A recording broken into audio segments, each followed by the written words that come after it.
And we're live. Hello, everybody. Thank you for coming. So we haven't had any physical fagkveld, as we call it, in forever. So it's fun that we can do it, for the first time. And also, today's theme is extremely fun. It's like the best theme ever. It's video game design and development, right? So we get to talk about how video games are designed. We get to hear about how the music of video games are designed. And also we get to hear a bit about research on video games. So yeah, our first speaker is Harry. Harry's joining us from Australia, which is super fun. And Singapore, actually. And also he's Harry is a rock climber, but also an independent video game developer.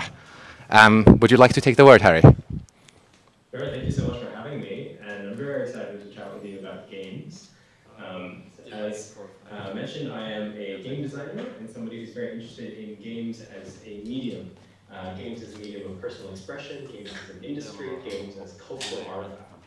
And today I want to talk a bit provocatively, perhaps, about why chess is a bad game. Harry, and that's actually a good thing. Okay. Could you just hold on for a moment? Yeah, sure, I can wait. What's up? We're getting a bit of a delay. Delay between my face and the audio?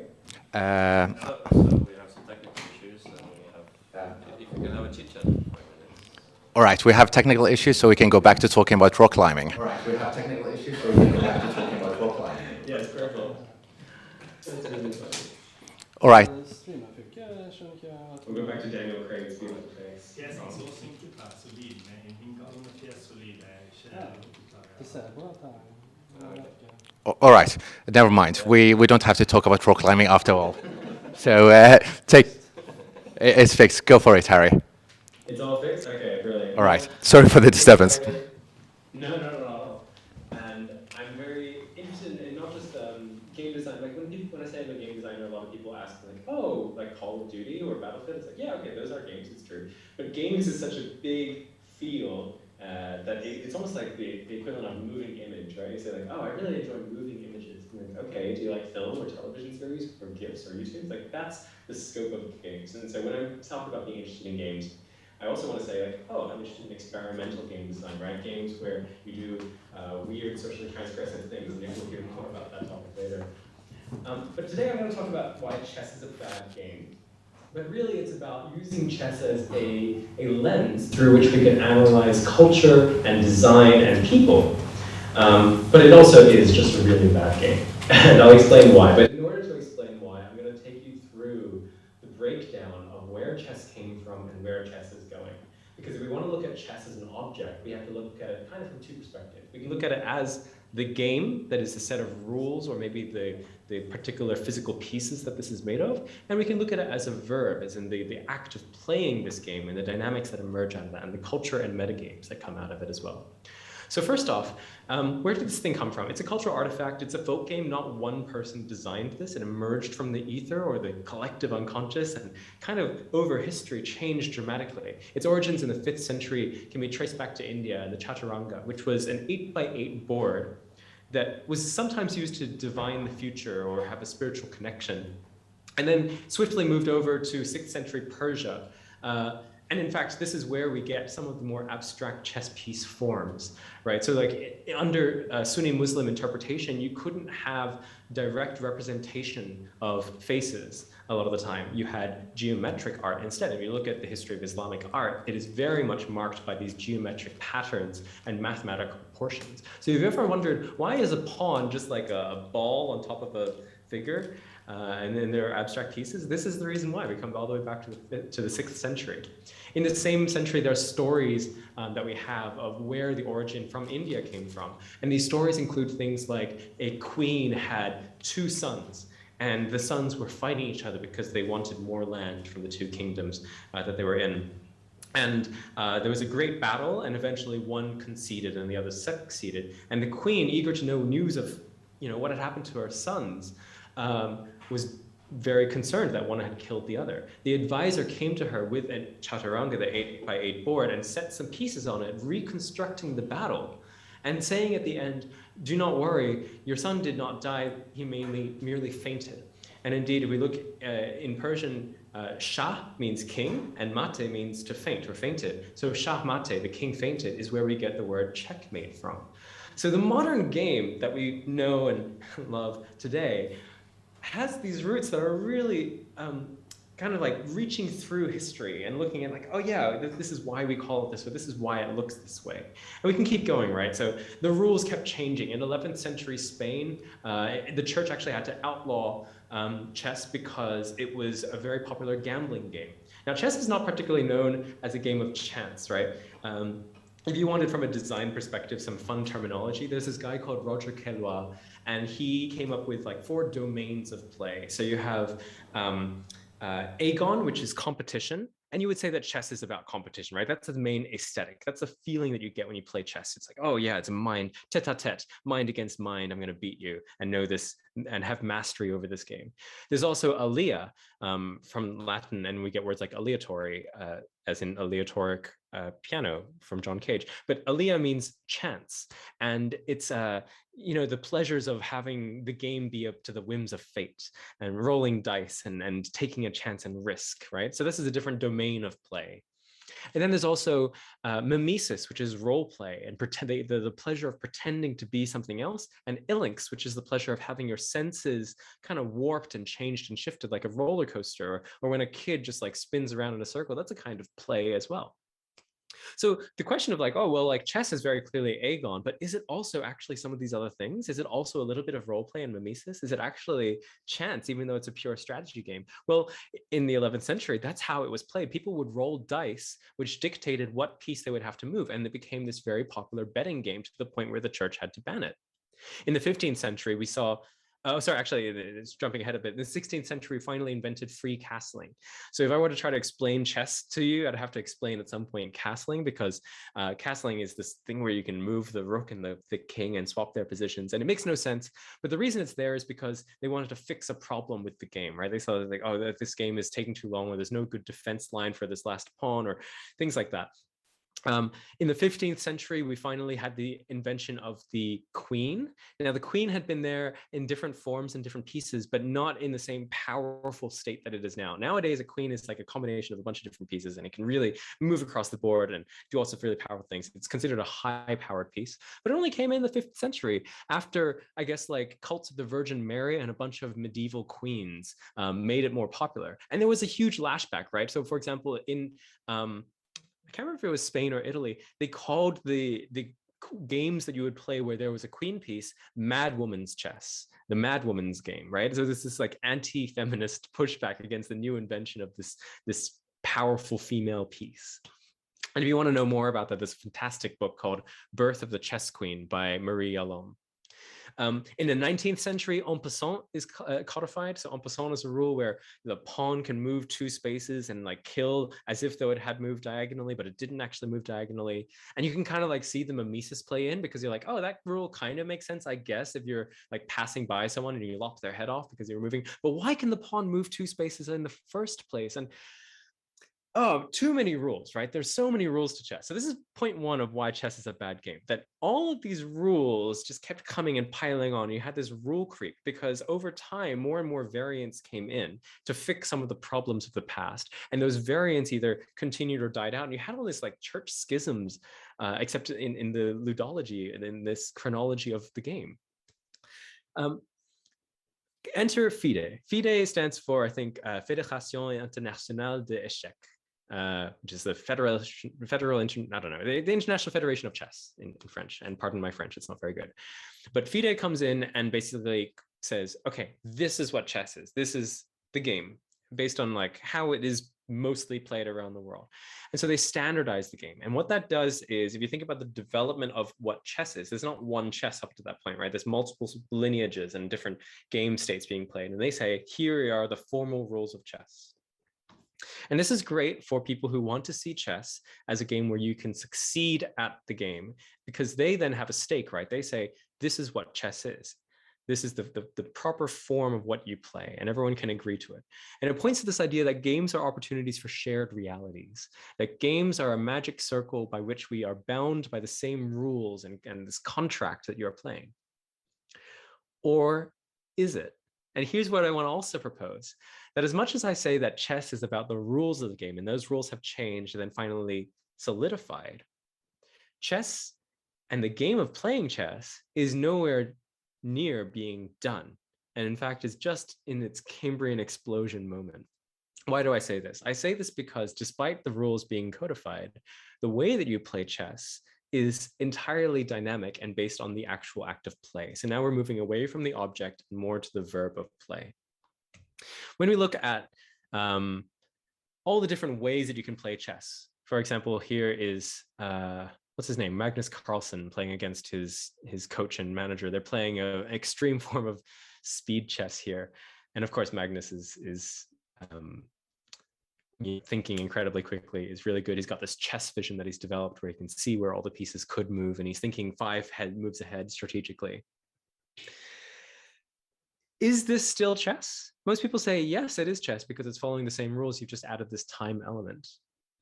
Let me put it another way. If you had a desire to not lose chess, then without a chess clock, your best move would be to take an infinitely long move, to take a long time between moves, right? 5 days, 5 months, 5 years, 5 decades, 5 centuries. So when we talk about the rules of chess, now you have to have another rule, which is like, oh, and you also can't take too long. You can win chess if your opponent is dead. So another way to win chess would be to stab them with a knife. That's not in the rules of chess. There's nowhere in the rules of chess that say you can't stab people with knives. It is an implied rule that says that you obey the laws of the country that you're in and you respect the general aspects of morality, and that there is such thing as game, like good gaming, good sporting spirits. What I'm trying to point out here is that the rules of chess and the actual game are not actually enough for an alien to play chess in the way that humans play chess. Because when humans play chess, we bring with us not just the rules of the game, but the rules of society and the rules of the relationship and the rules of the past and your force structure, the rules of gender, class, and race, the rules of like etiquette of a chess table, the rules of how much you want to, like all of those rules have no rules about what is supersedes another. So there can never be a complete set of rules for chess. In other words, like all games, chess is simply an engine by which we create our own metagames. And this is an example of an accepted metagame. It's accepted because politically it attracts power, it attracts attention, because here is this famous chess player who's good at a particular version of chess that has been deemed to be hegemonic, that is deemed to be the chess. But what would it mean, for example, to be really, really good at a chess that is not hegemonic chess, that includes fairy chess pieces, or a chess that is only played in a certain region of the world? So, okay, I've talked a lot about unwritten rules and the fact that like chess is more than the rules, it's also about the play. But the rules themselves, let's just quickly go back to that, because I had talked about en passant, I talked about castling, there's also promotion. And if you wanted to explain chess to a person, it's going to take a while. It's not particularly elegant. When we're designing systems, one thing that I strive for as a designer is to get like the maximum depth of interaction or what interesting outcomes are possible from the minimum number of rules. And by rules, I don't just mean the rules of the game, but also just like the work involved in explaining those rules. So if we compare chess to another pure abstract strategy game, Go, it's very interesting to know how many rules each has. I just showed you some manual that explains chess. It's like 50 pages long or something. And that's just like rules. And then the second half of the thing are chess examples. So let's just call it 25 pages of rules. It's a lot of rules. There's a lot of rules to chess. If you ever try to explain chess to someone, like they're going to ask you, wait, why can the knight move this way? And also, like it's asymmetrical and it moves through pieces, or does it hop over pieces? And what on earth is en passant? If you explain Go to someone, I think you can summarize Go's rules in about 10 sentences, maybe. I'm not going to try, but maybe someone can look that up on Wikipedia and correct me if I'm wrong. The other thing is that the rules of Go haven't changed in 2,000 years. The only thing that has changed is the number of points that going first is worth, because they recognize that going first gives you a slight advantage. So now they even it out by basically saying, if you go first, you automatically start with negative 7.5 points. That's it. That's these simple rules lead to incredibly emergent, complex gameplay that recognizably is kind of like, let's just say it has a larger possibility space. I'm not going to say that it's better, right? Even though my argument is that it's better. It's a better game. But not only is it a better game in some framework, it's also a different game philosophically. In other words, the aesthetic of playing Go versus playing chess is very different. The feelings that it produces might be similar in that you're playing a game against a person where you're strategically thinking and tactically thinking about where to move your pieces or place your pieces. But the lessons that you come out of it, or the ideas that it encapsulates, might be really different. In Go, you surround pieces. Pieces don't move around on the board. They either get captured as you place more and more of the pieces. At any given point in time, you can place a piece anywhere on the board, whereas in chess, you're moving these pieces around. It's more like a one-to-one mimesis, right? This almost represents an entire full-scale war, and it's more about capturing territory. But other people have described Go more as a negotiation, a business negotiation of how do you carve out territory or carve out more in your conversation. Other people describe Go as painting a picture together, right? It's maybe less directly confrontational.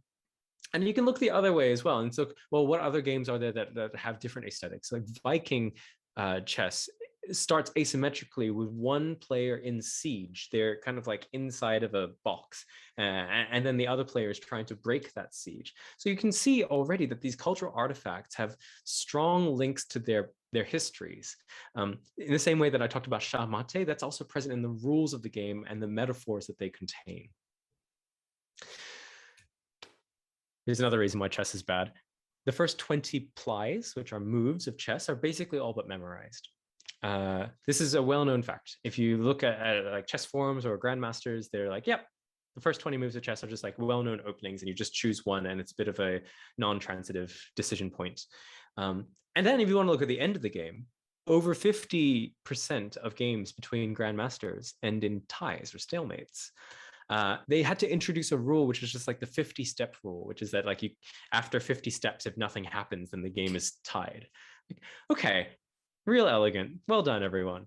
So if the beginning of the game is memorized and the end of the game is either like a tie 50% of the time, or just like a very obvious puzzle that then ends up playing out, well, where's the exciting part of chess? Well, the beauty of chess is in the middle. And this is what chess fanatics really love. They love this development of the mid game and all the possibilities that lie within.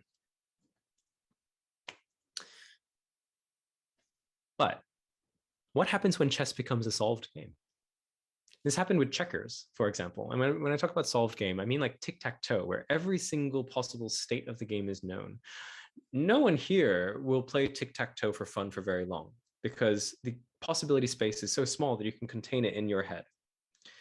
Chess's possibility space is magnitudes larger than tic-tac-toe and even than checkers. Checkers has already been solved in so much as we know every single state. We know that if you go first, you will either tie or win if you play optimally. That's a known fact. And chess is not yet solved, but it will be solved, most likely pretty soon. And heuristically, thanks to advances in modern technology, thanks to computers, humans can't beat computers at chess anymore. It's basically like, oh, computers have won this game. This game is too simple for them. So what is the purpose of playing? And this is like a question I want to ask more a little bit about, like, well, what is the purpose of inventing chess? What is the purpose of playing not just chess, but any game? Because if we understand the purpose of why we play, maybe we understand a little bit more about ourselves and about our societies, right? So do we play to have a safe environment to make mistakes? Do we play to learn and experiment? Do we play to connect? These are all different motivations for plays. And there have been different player typologies like Bartles that talk about the different motivations of different people, kind of like a Myers-Briggs personality test, right? Like what kind of gamer are you? But I think even more fundamentally than that, there's something interesting about like, what is it that is so important about play to human development or to human society? Play not just as a function of like war replacement or play not just as a function of learning, but play as its own virtue.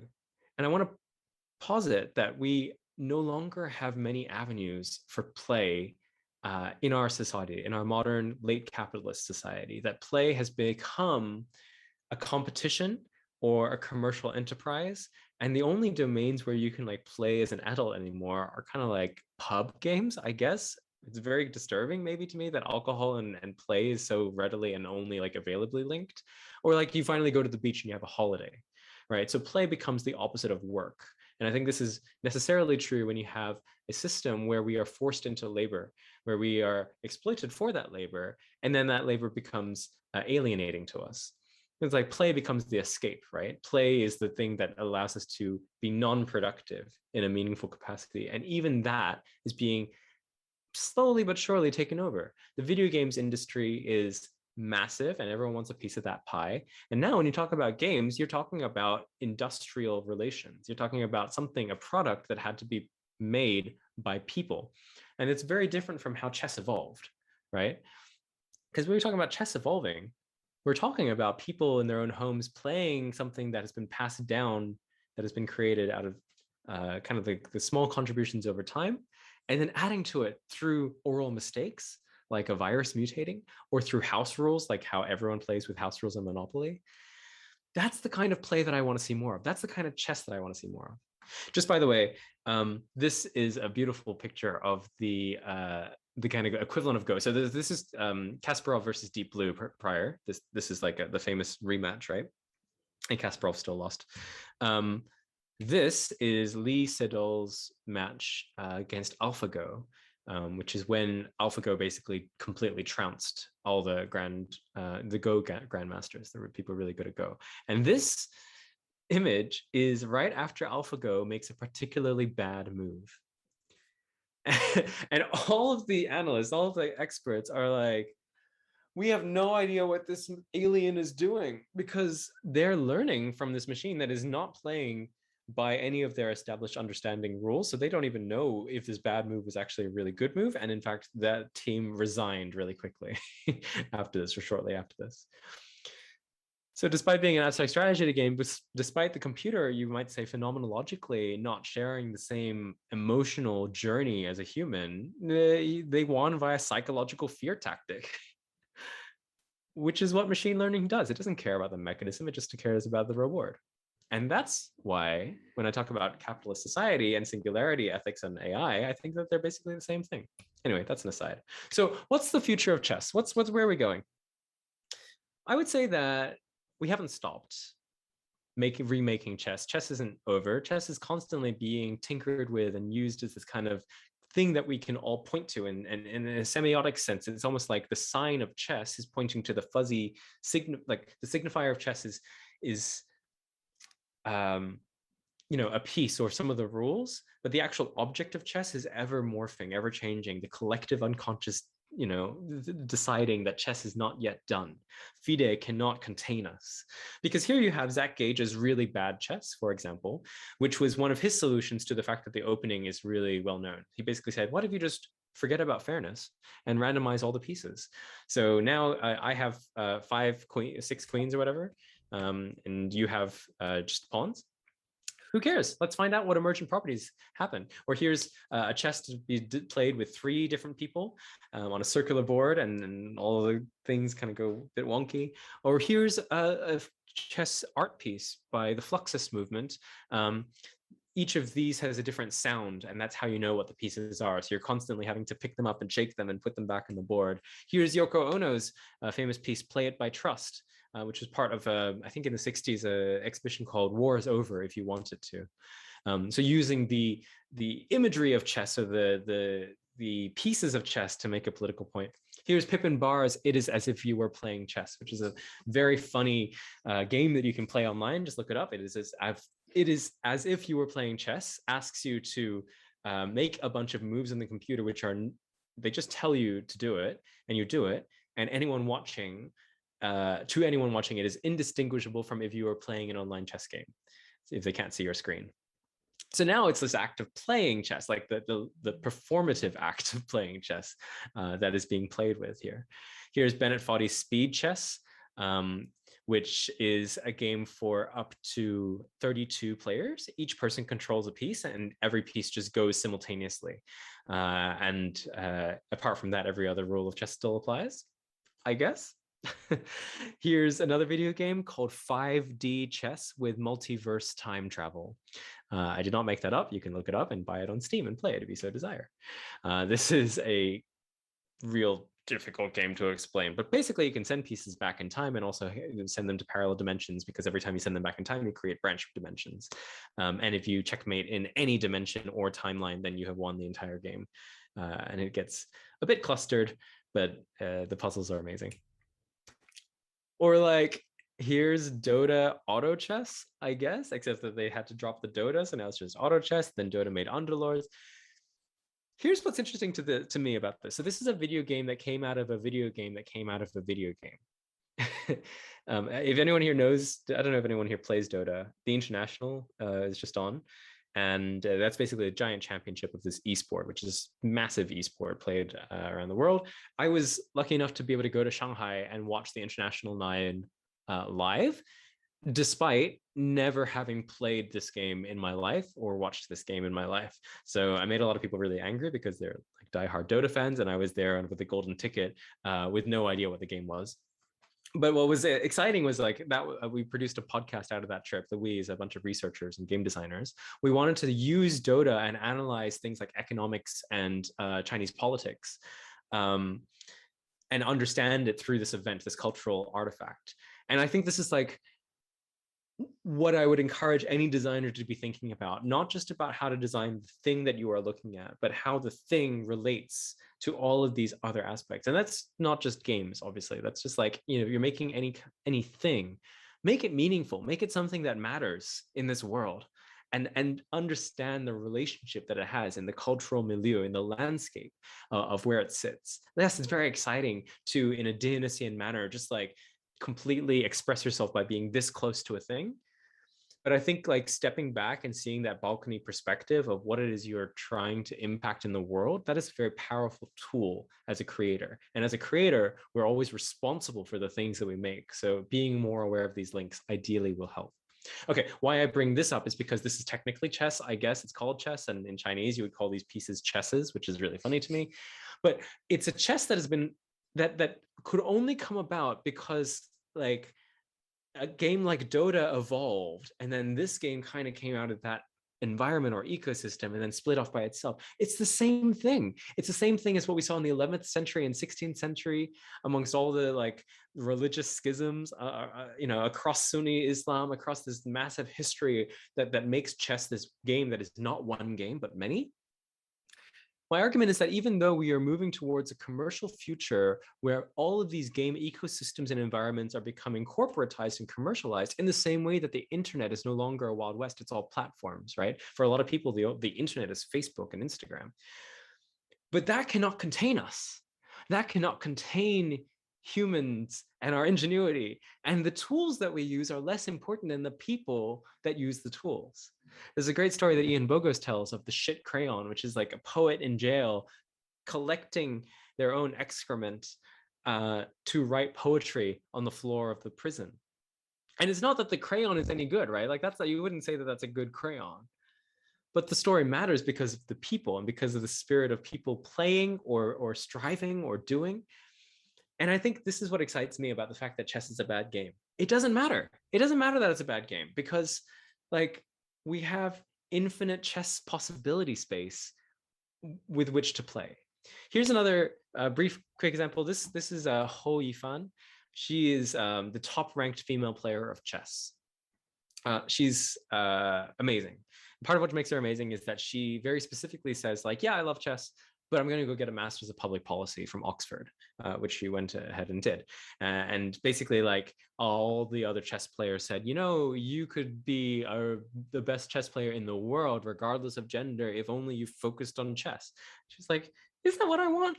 No, not particularly. Why does that matter to you? Why is that so? So the way that she approaches chess, the metagame of it is very different from all these other people who are telling her what to do. And she exists within a system and in a society that has a very gendered view of what people should and shouldn't be doing. And then this question that I wanted to raise here is, why are there different championships for male and female competitors in the first place for chess? And the reason I wanted to bring that question up is because it points to this idea that game design is not just about the game. Game design is about all the factors around the game, how we interface with the game, society, and the game, right? So the answer to why we might have different female and male competitions is because we want better representation. We want more women to be playing chess. And so we need to have a tournament so that we can highlight for women that they are able to go ahead and be successful in chess tournaments. And then you're like, well, why can't they just play with the men? Because then it would be incredibly skewed in terms of the numbers. And then you have to ask yourself other questions about what's the point of the Olympics and why can't trans athletes perform within their gender? The rules of the game and the rules of the tournament and the rules of society, the borders between them are artificial. It's actually the same question, which is, what do you want to achieve? Right? How do you want to change chess to impact a person? As a game designer, you're always asking, how do you highlight a particular experience to change this person's reality? And use the game or whatever I'm making as a form of communication across time and space to reach out to their soul and find agreement that pushes their horizon just a little bit, that lingers in their mind or their, that changes their perspective just by them having experienced it. And that's not just game design. Suddenly that's all human interaction. That's when you decide what rules to make for your tournament, or even to have a tournament in the first place. That's about how your workplace is organized and whether you're, unionized or thinking about gender relations in your workplace. And those are rules themselves that you can still design as a game designer for a particular experience or for a particular value. So yeah, this started out as chess being bad, and this idea that chess being bad is a good thing for society, but only because humans are good, right? So in the same way, I want to point to this idea that the systems that we have in our society, or any system that you make, or anything that you make, don't worry too much about it being good or bad, right? Because the good and bad, it being elegant, it being not elegant, we're all going to die. Don't worry about that too much. It's really, there's a lot to be said about focusing on the people, because to me, that's a value that matters, right? That's what makes things amazing. That if you invest your entire life into a bad thing, that can still be a beautiful act. Or that if you have a bad thing, that can still inspire other people to make their own bad thing, like fan fiction. And that's great. I want to be less judgmental about this, because at the end of the day, we're going to be in a society where more and more stuff is being made. And, you could argue, oh, that's bad for society. But what I'm trying to say is that's just the mechanism. And I want people to be thinking about the values. So yes, chess is a bad game, but that doesn't matter, because I think we just need more and more of these bad games. And the more bad games that we experience, the more beautiful and unusual and experimental outcomes we're going to find. We have to get through that bad stuff. We have to let ourselves into the bad stuff in order to spit out maybe a modicum of good. Anyway, this has been a long and exciting ramble from me, and hopefully you found it interesting, but I also have been talking a lot, so I'm very excited to hear your questions and have a bit of a discussion now if there's still time. But thank you very much. Thank you for hearing me rant about chess.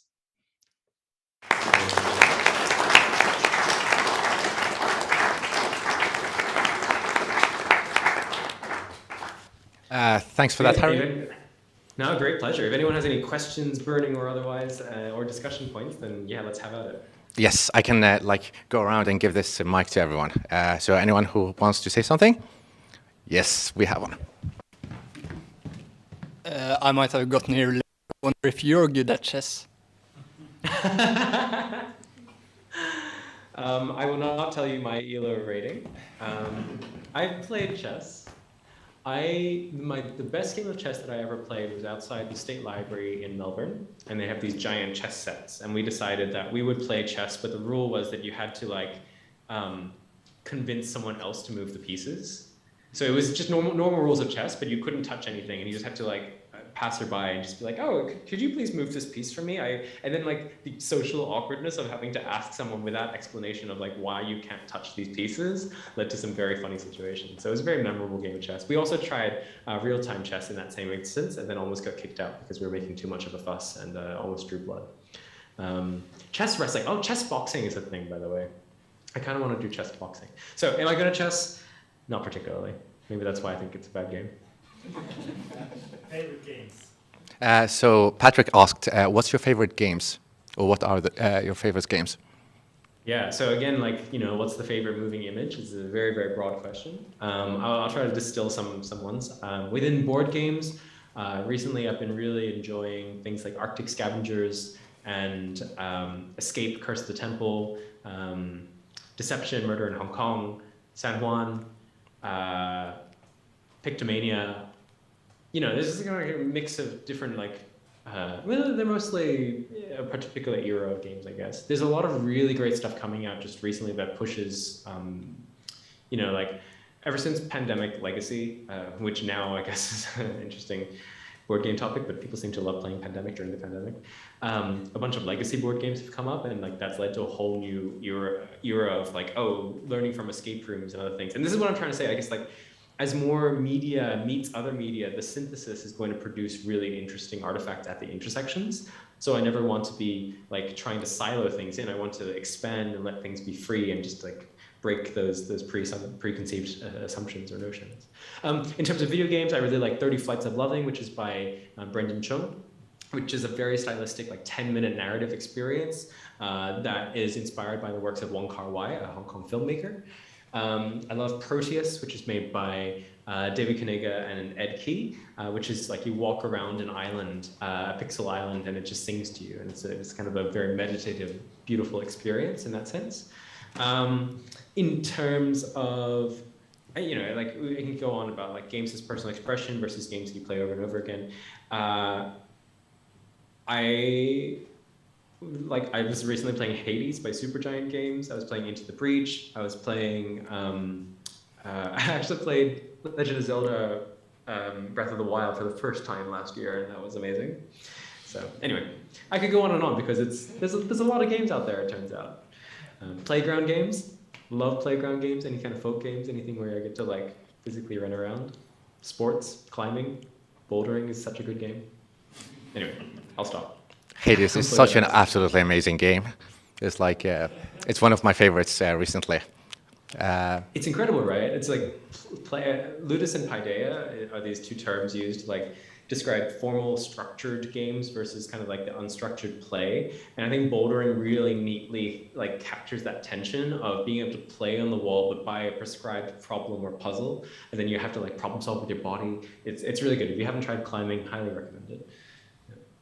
Yes, any more questions, guys? We have one over here. Patrick, can you...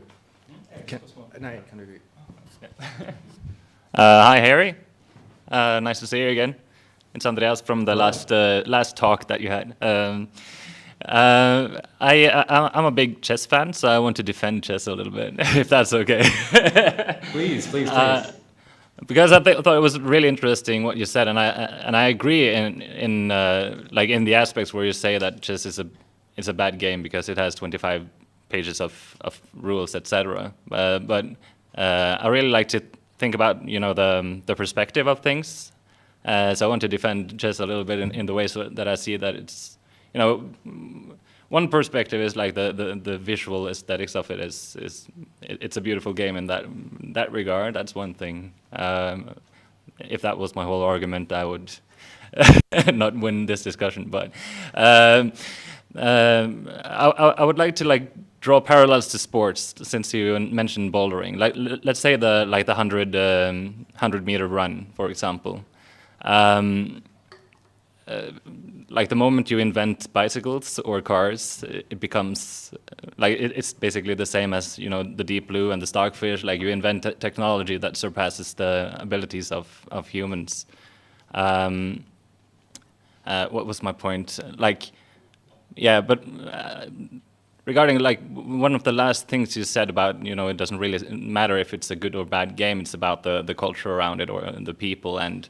And that's what I really see is like chess being in the same way that you exercise your body when you're doing sports, and in some cases to the extreme, like playing chess casually or playing chess professionally is in the same way you're training your like your mental skills or your mental strength in a way, and you're competing, you know, with people on your level. And the fact that it is both simple and complex at the same time, like it's very accessible. It doesn't take much, you know, computer graphics to, or computer power to play it. And the fact that, you know, there's such a deep scale of, you know, from new beginner to professional, like all the levels that you can reach. So it's, in many ways, like the way I see it, and the reason why I love it is it's a perfect game in that regard, like as a mental challenge, as a puzzle game, and the beauty and the play as well. Like people, when you hear people that are that like the game as much as I do, or they often talk about, you know, the beautiful moves, you know, the Yes, beautiful yes. yeah. So it's not as much a question as a defense, I guess. But I really appreciate that. Yeah, yeah. but yeah, I would like to Don't hear let your me shit on thoughts your on game. yeah. Maybe to spark some discussion as well. I don't know, but yeah. For sure. I mean, like, absolutely. And, you know, I title this talk, Chess is Bad, and I make, like, some claims to chess being a little bit bad, but I'm not really defending my points very strongly. You know, I think that there is a beautiful game in there. I think that the people enjoy it, and that's what matters, and that there's obviously a huge community of people who are, like, dedicating their life to this thing in a way that, like, matters not just to them, but to obviously the world, because we keep using chess as a metaphor visually in movies, and, you know, we reference chess and chess. You know, so chess is very important, and chess is very good in those senses. It's excellent. The point of saying chess is bad is because I think most people assume that chess is good, because it has such cultural relevance and longevity. So I guess I'm just being a contrarian in the sense, and pushing back a little bit of that, like, cultural assumption that just because we've always had it, that tradition makes it good. Like, maybe that's true, or maybe it's just tradition and how the world works in their culture. I also want to ask you something, not quite related to chess. Sorry, pass the microphone back. You said you were, like, here at my last talk, and I guess I wanted to know very briefly, like, in terms of the differences in what I'm talking about, do you feel like the relevance or takeaway of, like, something when I talk about chess is less or different, or et cetera, to, like, when I'm talking more directly about, you know, design theory, as it is relevant to you? I guess one way I could answer that question is the central point, I feel, is the same in the two talks with different perspectives. And again, I like to see the different perspectives on the same topic. And for me, that's context, you know? Like, in the same way that you can talk about a painting, but you can't talk about a painting without talking about everything from the society in which it's showed to even the frame. Like, the frame you put around the painting is going to affect the way you see it in some way, and the color of the wall. And, you know, you can start with a frame and you can go further and further out. And it's the same also, you know, if someone today designed chess, it would probably not become much of a success. And so the context of the game is crucial, right? So if you were of the opinion that chess is the perfect game, and you're a game designer and you try to create something as perfect, but you use chess like as that, you know, that's ideal, you're probably gonna fail because you're not thinking about the context, right? You know, like, Sure. making the perfect game these days is so completely different from Right. the Or, cultural like, phenomenon What that is a chess perfect is. game, right? Like, who cares about it? Oh, but the really funny thing that came to mind is David Sirlin, who's the guy that famously balanced Street Fighter 2. He's like a pretty hardcore fighting game enthusiast, right? He created a game called Chess 2, the sequel, and, like, he basically says, okay, here's chess, but, like, as it should be as a modern game. So he invented 8 different armies or something, like, you know, they each have different pieces with different abilities now. and also like introduces alternate win conditions where if your king crosses the midline, then you also win. So like it focuses the action. Basically, like takes all the things that he doesn't like about chess and then makes it even more complicated to fix it. And I'm like, yes, this is bad in a totally different direction. I'm like, go you. Yeah. You know? As I said something about as controversial as the thing you said today with chess being bad in a classroom once. I said that Candy Crush is a better game than Tetris. Yeah. And the only reason I said that is, yeah, because Tetris as well is, you know, it's so simple and elegant and whatnot. But I would much rather play Candy Crush than Tetris because I think it's boring. You know, like Candy Crush kept my attention more, and it's also more like, if you ask, like, what game would you earn more cash from? Like, in many aspects, Candy Crush is a much more successful game and you know, more interesting and yeah, varied game, well, I guess. The money thing is actually interesting because Alexei Pajitnov developed Tetris in the Soviet Union and as such could not commercialize the game when it first released. We're talking about commercial viability of the game. There's an interesting historical footnote there. Anyway, but yeah, that's a great take. I'm so glad that you said that. All right, anything else? Have we run out of time? Have we got more questions? So I think we're running out of time. Thanks a lot, Harry. It was really good. Like I expected some, you know, deep dive into the rules of chess and why it's, you know, badly designed, which there were certainly elements of that, but I got out of it quite a lot more. You know, a bit about society, maybe a little bit of an existential crisis. So thank you for that. But yeah, thanks a lot, and thanks for holding the talk. It was great. So we'll take 5 minutes now, and then we'll go over to the next talk. Fantastic. Thank you, everyone. Thank you.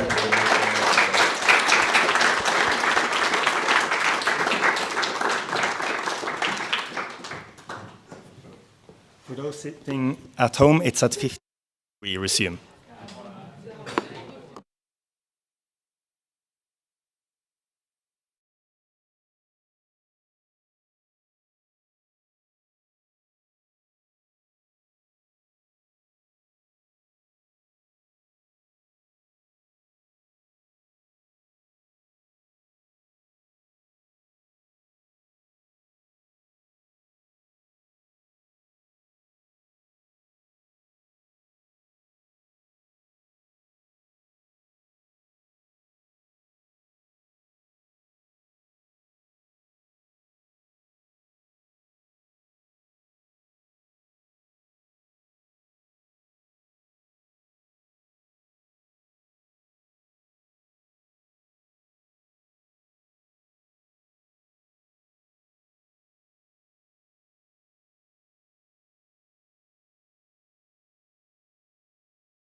All right, right, English. All right, people, we're starting again. So our next speaker is a sound designer and componist. Is that the correct term? Yeah. Yeah. So he makes like video game sounds and music. He's working for Knock Knock. Cool. So take the word, Martin. Yes. Okay. Thank you so much. Hey everybody. It is kind of feels a little bit like hopping after Virkola, as you say in good English, to go after a very well prepared thing, because I am definitely a chaotic being, and because of that, both in I guess the fluency of my craft and how I can formulate it, and also the amount of great slides I have is going to drastically decrease in quality compared to the previous one. But yeah, my name is Martin Kvale, and I am a sound designer. I work with Knock Knock Audio, who is a 3-team company, and Kvale Studio, who does indie games in Norway. And I primarily do indie games in and outside of Norway, where I do both composition and what you could say sound design, which is basically a lot of different hats. I think together with film, doing something as this is quite an interesting collaboration between many aspects. And I think basically what I'm here to talk about today is a little bit of how what I do and how it affects the things I do it on or with. I have a few different cases, and I have a few different things, and this will be a lot of live sound design. So just so you're warned, and I do take requests. So if anyone want to hear me do something different with what I do, this is also fine. Let's see. If you're playing audio, sometimes the audio is extremely loud, so just be prepared to pause it and tune it down if it is. Yes. Let me see. Oh yeah, this is also like some of the games I've done. I worked with a pretty broad palette, I guess. Like I worked with this for 10 years, so. I've kind of worked from everything from artsy games about little flies wondering about life, to sad games about adults in a midlife crisis, to games about toddlers who wake up and try to find their mother, and it's about parental abuse. It's a pretty sad game. To cute puzzly clickers, defending yourself from Vikings, flying around as a bird, or an owl boy bird, or Adventure Time, or Bergen games as well, or sex positive games about gender and dicks and assholes. So I guess what I kind of do is when I come into a game, I tend to come in and usually, hopefully, early in the process to do my bit. And the nice thing about audio is that we're very powerful. We can do whatever a team of 10 graphical people can in a fraction of time. And we also uphold our part, which is like 50% of the sensory experience of what people will experience. So we're pretty powerful people. And I will kind of show this a little bit with that today, because let's see now. We have 3 games that I'm going to talk about. Let's see, where are we? Here, yes. First, we'll just talk about having fun. This is a game I worked with a few years ago, which is called Gunner. And it's a pretty colorful little game. And I'm kind of just going to show a little bit of how I worked on it. And it doesn't really go too well with I'm not going to talk too much about what the actual game does and stuff, because the audio process of creating it is just pretty singularly okay to talk about here. So it's pretty much just fun, and this is kind of the game.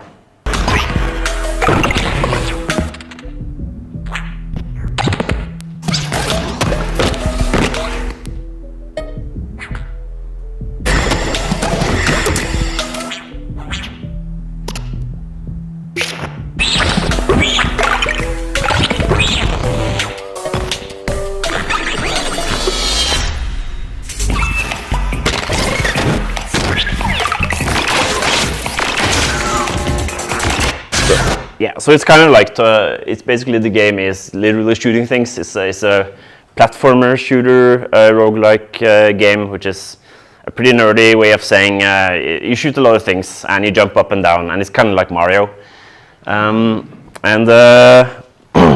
It was a very fun game to work on, because for the first thing, I thought the guy who made it when I first talked to him was another person. So we started chatting on Twitter because I thought he was a friend, but he wasn't. But it was fine. He was still nice, so we started up a friendship. And half a year later, I was out drinking with a friend, and he kind of passed out, and I was a bit bored and started to walk home. And on my Twitter, I saw that he posted like a GIF of the kind of initial movement of the thing, and I kind of drunkenly texted, "Hey, I think I got a cool sound for this. Wait like half an hour, I need to go home and make a cup of coffee and send you like a bit more sober sound here." And basically, it was a very fun project because the whole project was based on me sitting at various places in the world and having this very little synthesizer called the OP1.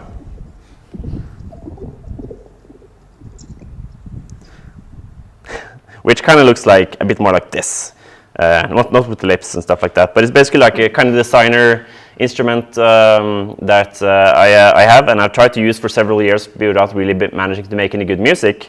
So I was about to sell it, but at the same time as I started working on this project, I thought I can kind of make this, this thing, and we can try to make sounds with it basically and see if I can make anything good instead of music. So the process is basically I create sounds like I have a little keyboard in front of me. I say blip, blip, blip, blip, blip, blip, and it's a little bit random. It doesn't really matter what I play.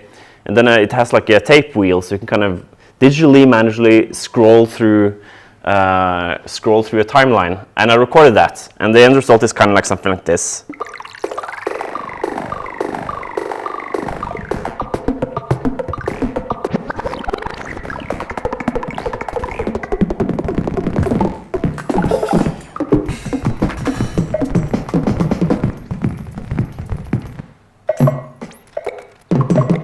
So here you literally hear me like playing drum sounds. And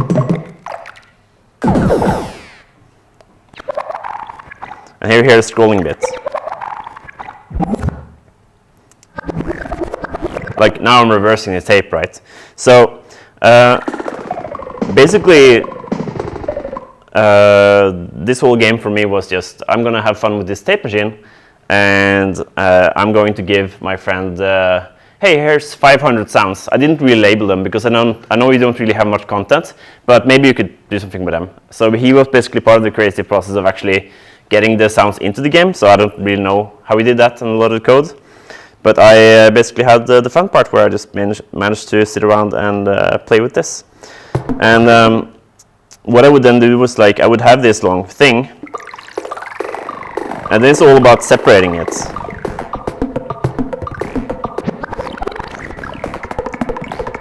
Let's see now.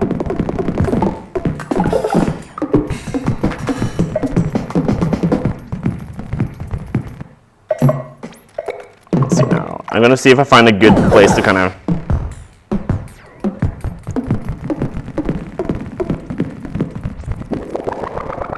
This is good.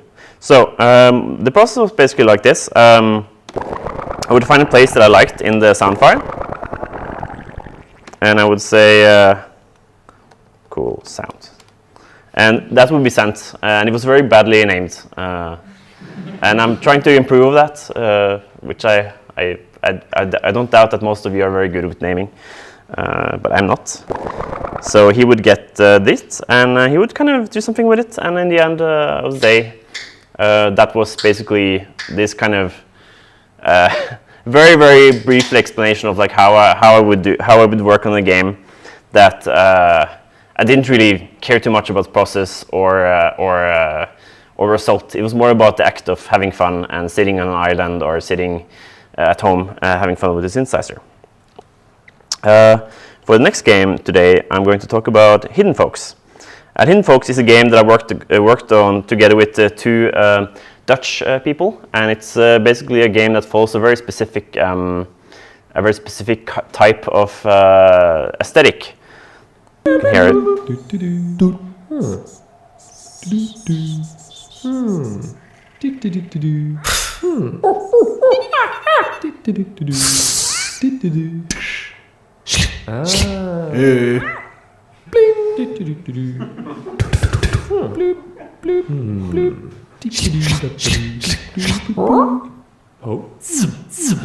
Okay, yeah, you kind of get it, right? Like it's mouth sounds. The secret is mouth sounds. So this is basically like a cute kind of a Where's Waldo type of game, which reminds you kind of a lot about Where's Waldo, I guess. And on this one, on this game, we definitely kind of settled on we want to have this soundscape that you go around in this world that is definitely bigger than what I just showed you. Actually, like if I just jump into here, it's going to be something like something like this. This is usually how it looks like. So it's something that there's a lot of things happening, a lot of elements that happen, and to basically have that as a general kind of sound ambience, made with only mouth sounds, it gets very chaotic.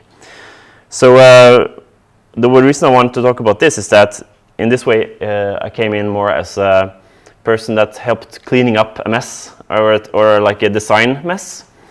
I get to talk about design now as well, which is very cool. Because basically, when you have one sound that is fairly similar as all the other sounds, and you have, let's say, maybe 20 sounds going on at the same time, you get something that's like a chaos. So basically, I'm right now talking a little bit just like this, because I want you all to hear what I'm saying, but of course not here, but somewhere else I will show you. So I'm just going to show. This is also a little bit how I work, and mobile phones is very, very good these days because their microphones is very good.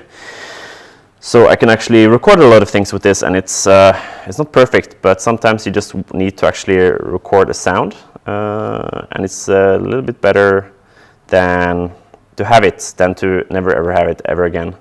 So we will now hear me. I'm right now talking a little bit just like this, because I want you all to hear what I'm saying, but of course not here, but somewhere else I will show you. I'm right now talking a little bit. This sounds pretty much like how it sounded in my head. I sound a little bit dumber, I guess. The problem here is that now we have this sound. Right now talking a little bit. Because I want you all to hear what I'm saying, but of course not here, but somewhere else. So the problem here is that, of course, I'm coming into this very fun game, and the big problem we're all experiencing is that we want everything to be some mouth sounds, but it's incredibly messy. Here, this is how my work affected this game. It's more about order than chaos, which the last one was. So right now talking a little bit. What we're basically doing then is approaching it with. We decided to go and categorize mouth sounds into categories. Like it is the effect and actions that you do. Basically, you click on a bucket and the lid pops off and the guy comes up and like woohoo, and that we would say is action and reaction, right? But the 15 camels standing around saying like, ah, that's cool, but it's also like not very, very interesting. And it's kind of like, so to kind of make sure that the camels are kind of in the background, I'm going to make this little thing here. We're going to make a new one. I just have the other one as a safety. We can kind of, I just basically did some live sound design where I looked at what can we cut away from the other stuff to make this sound kind of more background. So I'll remove my mouth sounds. So we take away a bunch of like the immediate like, I can kind of show what we did. So we started by taking away a bunch of the rumble, which is my voice, like the bass bits. Where's this one? Okay. So, are we good? No, where are we? There we go. Because this is kind of like the oomph of my voice, and by removing that, we can make it sound sort of like more of not as close, but more in the distance, more in the background. And we did the same thing at the top here, basically. So we basically did this thing where everything is just kind of sounds like it is there, it is in the room, it is not really in front of your face. So that plus a little bit of a volume adjustment. I'm right now talking a little bit just like this, because I want you all to hear what I'm saying, but of course not here, but somewhere else. I will show you. So as well, just a pretty specific thing about where it comes to implementation and how you make things interact with each other in the thing you're making has a huge impact of what you do. Because we didn't really want to go in and record the sounds like, hey, can you guys stand in the corner and record? We wanted everything to be like at the same kind of sounds, because some sounds would be played in the ambience, but some sounds would also be played in as an actual action effect. So this is actually us just basically live mixing it as it would be in the game. Let's see now.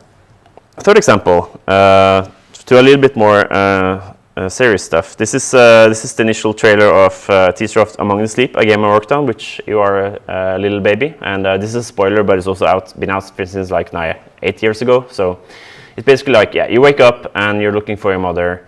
And the representation of things you see is very amplified about how the kid is feeling about itself. So basically the kid is small and has no context. I will have this on in the background. The kid is small and it has no context for what it's seeing. And it also has no context necessarily for what it's hearing. So basically working on a horror game where you play as a young protagonist that doesn't have an understanding about the world gave us a lot of very, very cool ways to interact and look at how audio could augment this. So this is a kind of like, you can kind of see the camera, and let's see now. And it's kind of all kind of big and ominous. So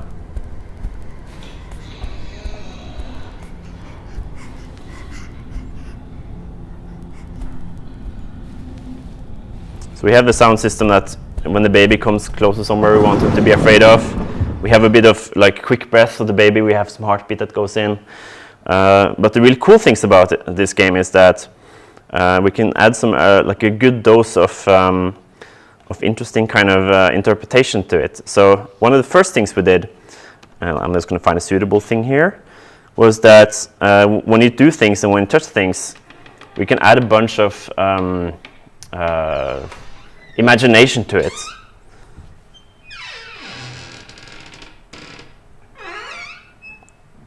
Let's see now if you find a good one. Yeah, this one is a good one. And the way this would play out is, let's say we have this door sound. I'm going to add it a little bit more. So there you go.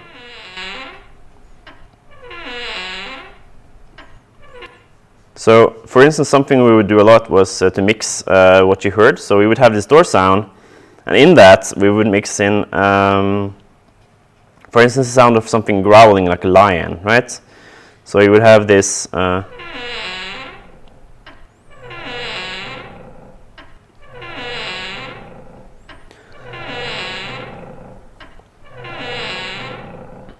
And for instance, we would also do this trick where basically, since you are a small protagonist, we would also go about thinking that one thing was that you would be small and the camera would be close to the ground, but you would also we could also amplify that by what you were hearing would be even bigger. So let's see now. I'm just going to do this creaking thing and see if we can kind of get it pitched down a bunch, because pitching down makes it kind of sound a bit bigger. We can amp up like a little bit of the low frequencies here, just to kind of give it a little bit more boost, and it's to kind of make it sound like it's huge. And maybe we can also add like a little bit of a reverb, because you're feeling small and insignificant, for instance, right? So, and this is just like me explaining a little bit of the process of. There you go.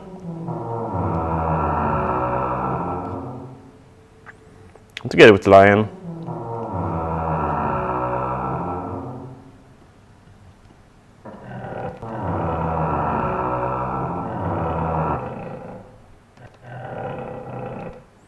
So the reason why we did these things is that we wanted to set the player in this in the space of being as uncertain as a kid would be in a world where they don't understand something, right? And when you're a baby, the washing machine can be a very, very scary thing to listen to, because you don't know what this dung dung dung dung dung dung dung dung dung dung thing is. like you don't know the context of it, and for you it's just like this loud sound that is kind of unpleasant and pretty basic, thud through the walls, for instance. So we had a lot of fun with kind of playing around about how can we do sound design that separates from what it is until what it can be interpreted as kind of the first time you hear it, right? So I wanted to play for a bunch of people that when they play the game, we could play them things that they would know about, like for instance a washing machine, but we would actually try to make it sound a bit more strange, and that it wouldn't be recognizable as a washing machine. It would be more like, I kind of feel like I've somewhat heard this before, but can't quite place it. And this is also kind of funny with horror games, because a little bit of kind of facts about how your brain works is that if you hear something for the first time, your brain will automatically try to kind of place it. So if we try to make a thing where you kind of recognize the sound a little bit, but you can't place it, so the brain will actively try to put it in a context. So a lot of the things we would introduce would be in a scary context. So then we kind of build this tools of these kind of vaguely familiar sounds, but you can learn more and more and more that these sounds are to be feared. This in none of the things that we tried, it was more like fun to do that than the kids crying, because we basically had a kid who had a mother separation angst, and the mother left the room for 5 minutes, and the kid kind of just cried a little bit, and we decided that it was a pretty good place to start when it came to put a lot of ambience in the place. Like, so you're basically walking around, and we wanted to add things how the baby would feel and how the atmosphere would react to that. So let's see now.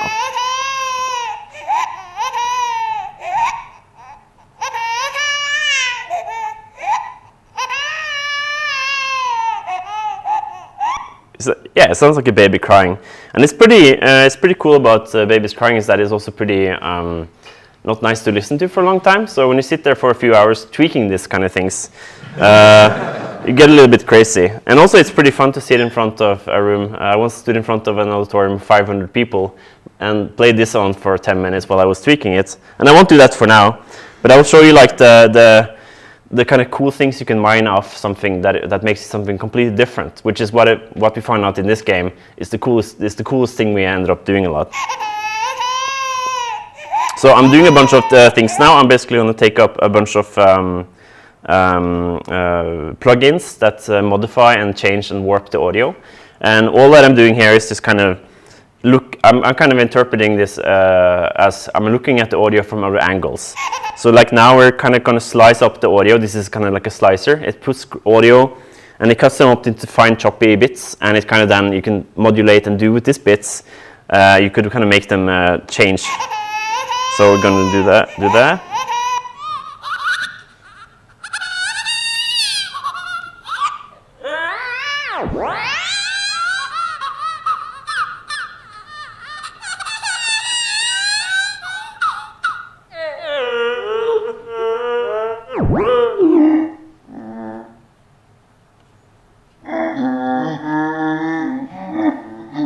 Cool, this is good. So I like that. And then we're gonna add a little bit of, we're gonna add some reverb to it.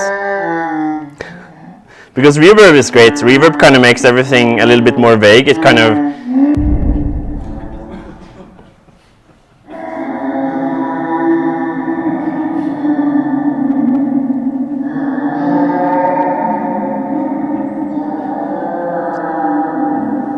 then we're going to try something that I really love to do.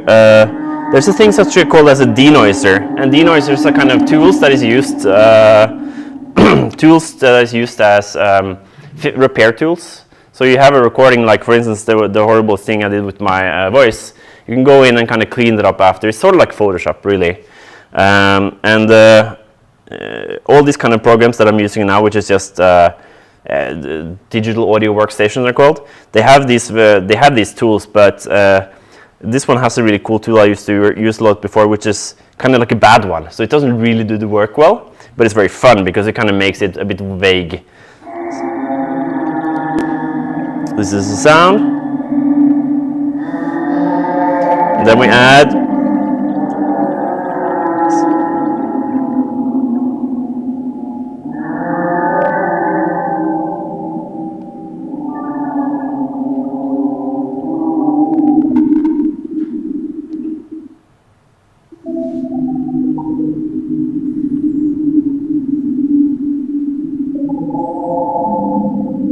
cool. So basically, and then I noticed like a lot of the reverb is gone, so I'm going to add a bit more reverb again.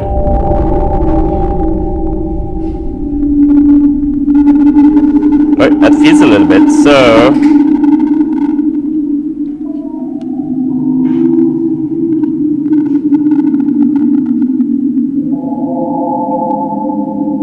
cool. And then, I mean, we could also just say that. Cool, this is cool, but it's actually going to come from a speaker because you're going to hear something that you think is from a speaker. So we're just going to add yeah, so we're going to put it in a speaker, like for instance, it comes from a game console, like a little speaker on headphones, or so, this kind of like from a little speaker from headphones, or like this, good. That's a good one. I like that.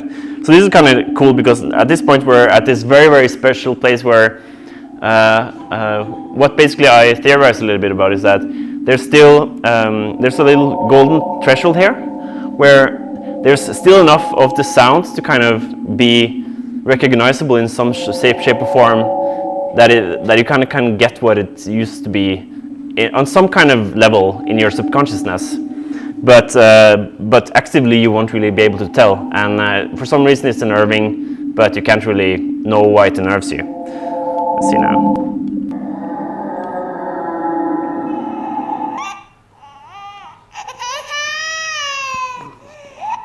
Sorry.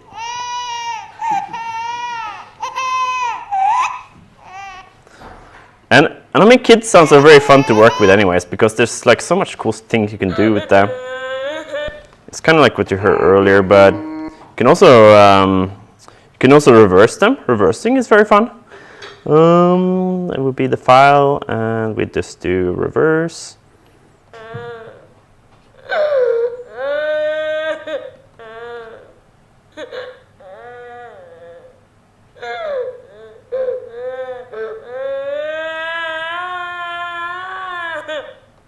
Sounds kind of the same, I guess. So. So in essence, this is kind of what I do. Most of the days I do this thing where I don't really know what I'm doing. I definitely don't come from an academic background, and I'm not good at making really cool slides. But I mostly just sit most days and think of like, hey, what is this? What does that do? How can we make it? So basically, the creative process is just like that. Like for instance, like one of my favorite sounds is just mouth sounds. And the reason why I'm talking about that just for like 2 minutes is that I just saw that a game I worked on came out today. So I'm going to see if we find like a trailer. And then we're going to talk for 2 minutes about mouth sounds and how cool they are. Let's see now. I think this would be it.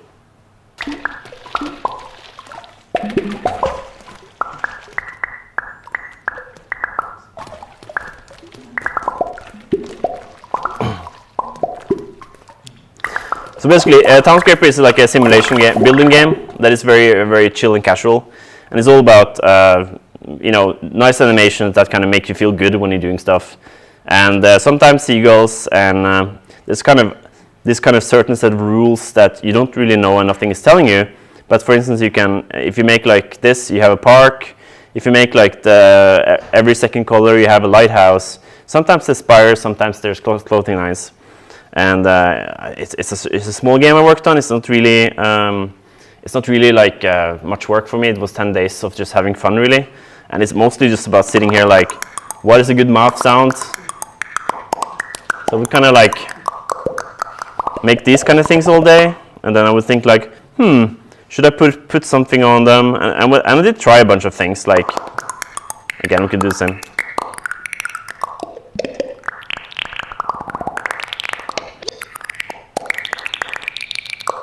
Or maybe like make soundscapes with them, which would be...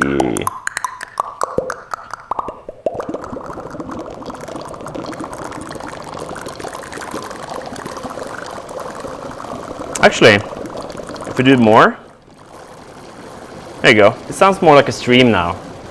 And we tried like 2 days of this before we kind of realized that actually that is cool, but that game, let's just keep the mouth sounds and kind of a few other things. So mouth sounds are very cool, and that game is out now, which totally kind of derailed my talk a little bit, but it's a fun game, and it's also kind of like an example of when you do something creative. With games, usually a game works and lasts for about 1 to 4 or 5 years, depending on the kind of project. And it's very nice to be able to be a part of like a small game where you are just blooping around a little bit for 10 days and making some mouth sounds and experimenting, and then kind of saying like, okay, cool, I think this is done. Because the guy who made it is actually suddenly now became a dad, and he said like, yeah, you know, I have 2 hours a day to work on this, and let's not put in more sounds, let's just release it. And such is life, you know, that was fun. And I also think that that's kind of what I came to talk about. Let's see now. I don't necessarily think I have too much more to say.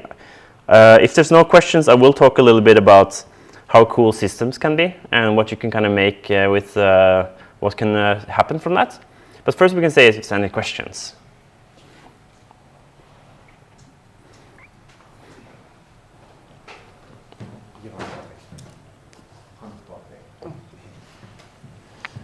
Thanks for the talk, Martin, and congratulations with launch. Thank you.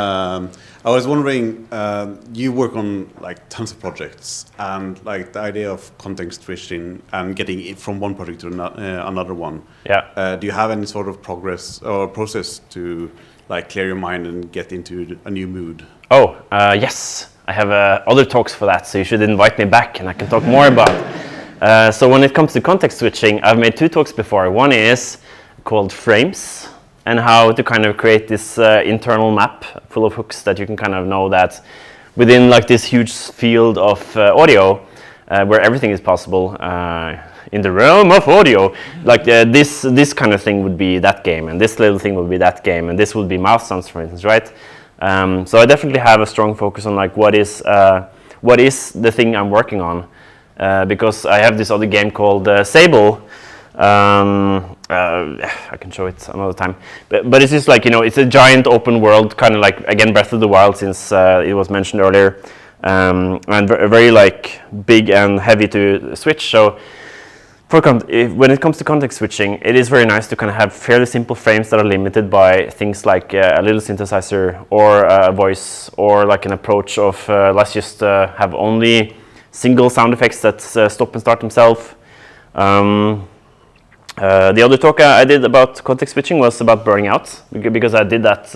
I had the 2 games that kind of lined up perfectly, and they were both very heavy games that I didn't really have a clear sort of frame for. It was more like a mosaic of just a lot of different things, and they were both hard games to work on with very critical people that were very like nitpicky, and that's also good, right? But suddenly we had 2 games that were coming out on the same day because of Apple Arcade.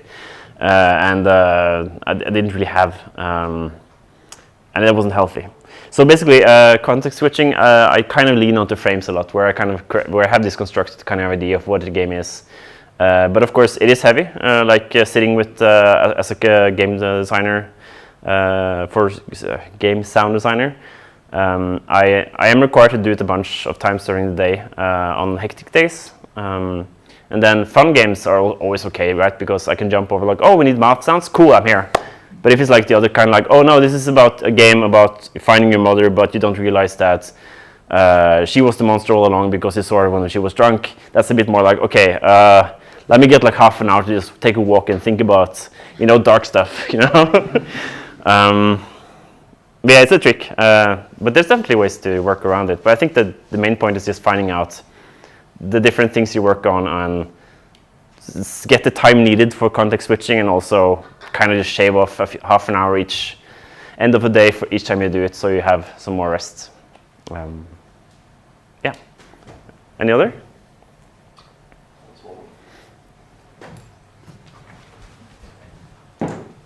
Oh, I can do this as well.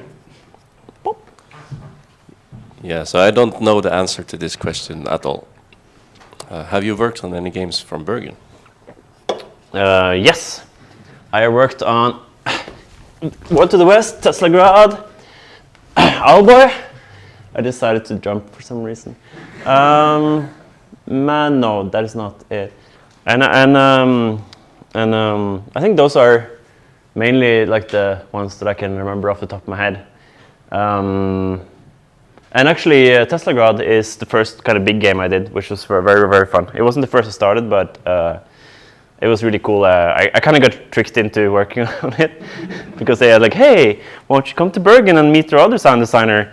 And I came there, and after 2 days, it's like, so when are we going to start, teaching me the ropes? And they're like, actually, the sound designer is quitting games forever. We're screwed if you don't take over right now and start working on this game. No, but that was really fun. And it's actually, I think the part of the reason why I'm doing a lot of games now versus like few is that I was working on the Among the Sleep, like the baby horror game, at the same time, and taking on Teslagrad kind of taught me a bunch of things about how to work on several projects at once. And it also was very fun because you can, instead of sitting for 4 years and looking at the same thing, which can be quite tiresome, you can work on 3 things, and you kind of like, I feel like working on this game today, and that is pretty funny. So yeah, yay Bergen, and I can thank Bergen and the game community here for a lot of good things. Anyone else? Yes, there's one.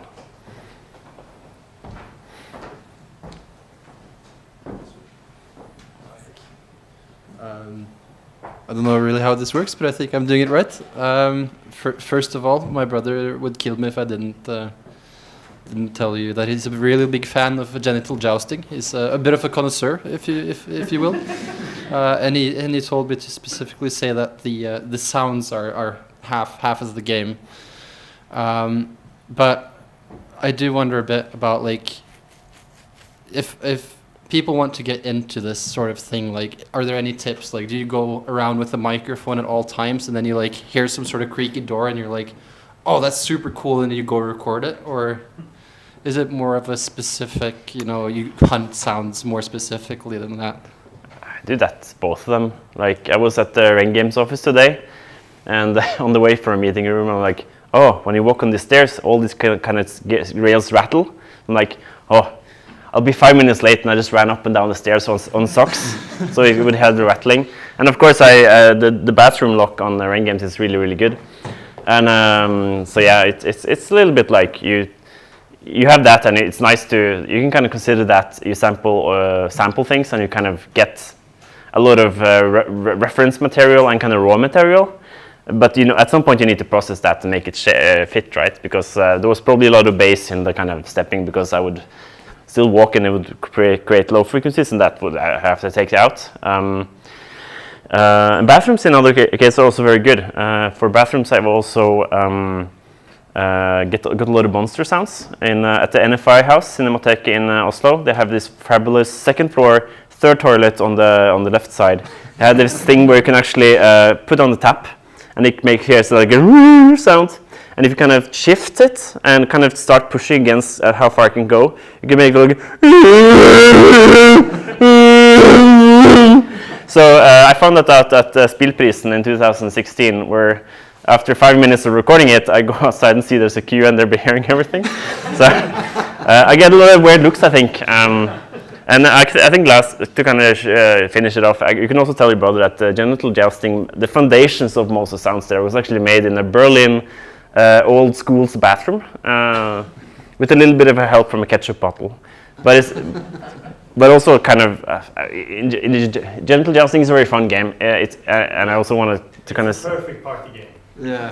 But it's also a very good good game because it's also quite. We actually ended up making it because we made a game jam in Berlin around the bathroom, and it was fun, but we also struggled a little bit to see why should we make that game, because there's a lot of games about stupid stuff, and we wanted to make sure that when you were doing something that is such a serious thing, potentially as sex, that we wanted to have something positive about it. So there was actually an article that came to talk to that where they got a hold of this game somehow. That was just a prototype, and they kind of talked about how healthy it is to kind of be able to laugh of the male genitalia and penetration. So we kind of, at that point, the game took this turn from going from like a party game without purpose to be more like, it's still a party game, but without kind of explaining the rules. The rules are that you kind of, you help each other, and the longer like a chain you are, the more points you get. So it's in the end, it's kind of like a game that is a trap, because people start playing it, and they have these expected things about what the game is about, where they have to win by beating everyone, essentially, and penetrating everyone. But at some point they will realize that this game is actually about collaboration, and some of them will have think of like, well, I wonder why I had this this idea, where I got that from, and they will kind of think about it. Maybe some self-reflection, which is really good. Okay, that was a bit about that. Anyone else? This also worth being said, like I'm actually gonna go straight to the airport after this, but I will be back for console. And definitely up for a beer and audio stuff and talk when that comes around. But if there's no more questions, like last chance to raise hand? No. Well, then thank you so much for having me.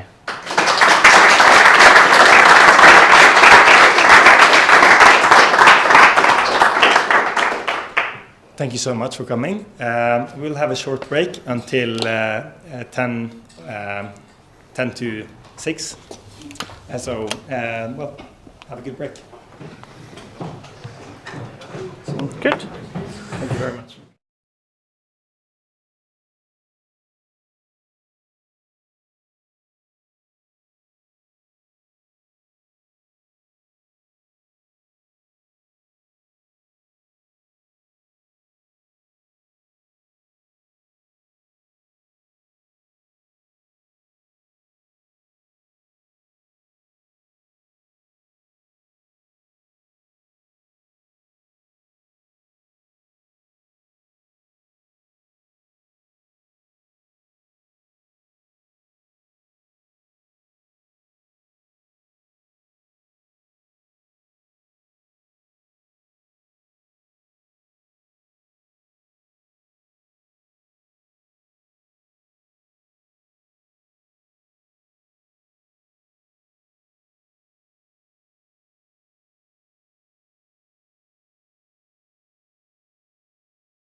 Yes.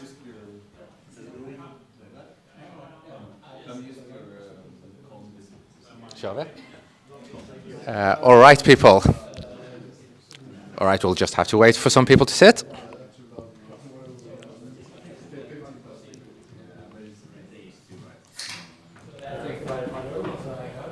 All right, people, the next speaker is a researcher, so that's very exciting, and also from UIV. That's also very exciting. That's where I got my degree, so, you know, that's pretty cool.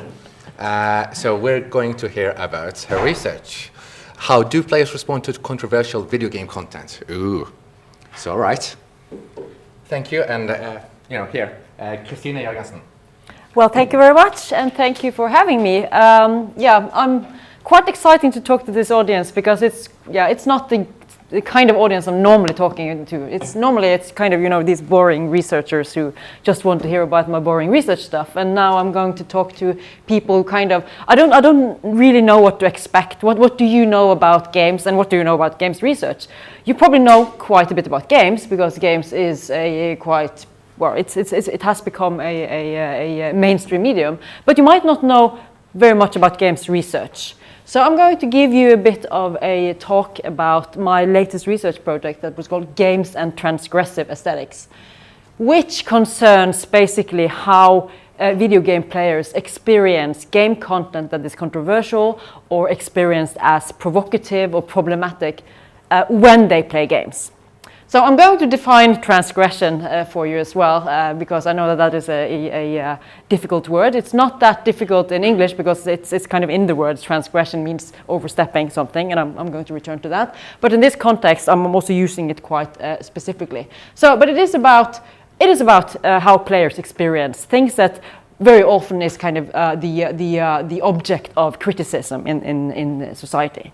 So before that, just an introduction of myself, and that's one of the fancy pictures I took from my latest book.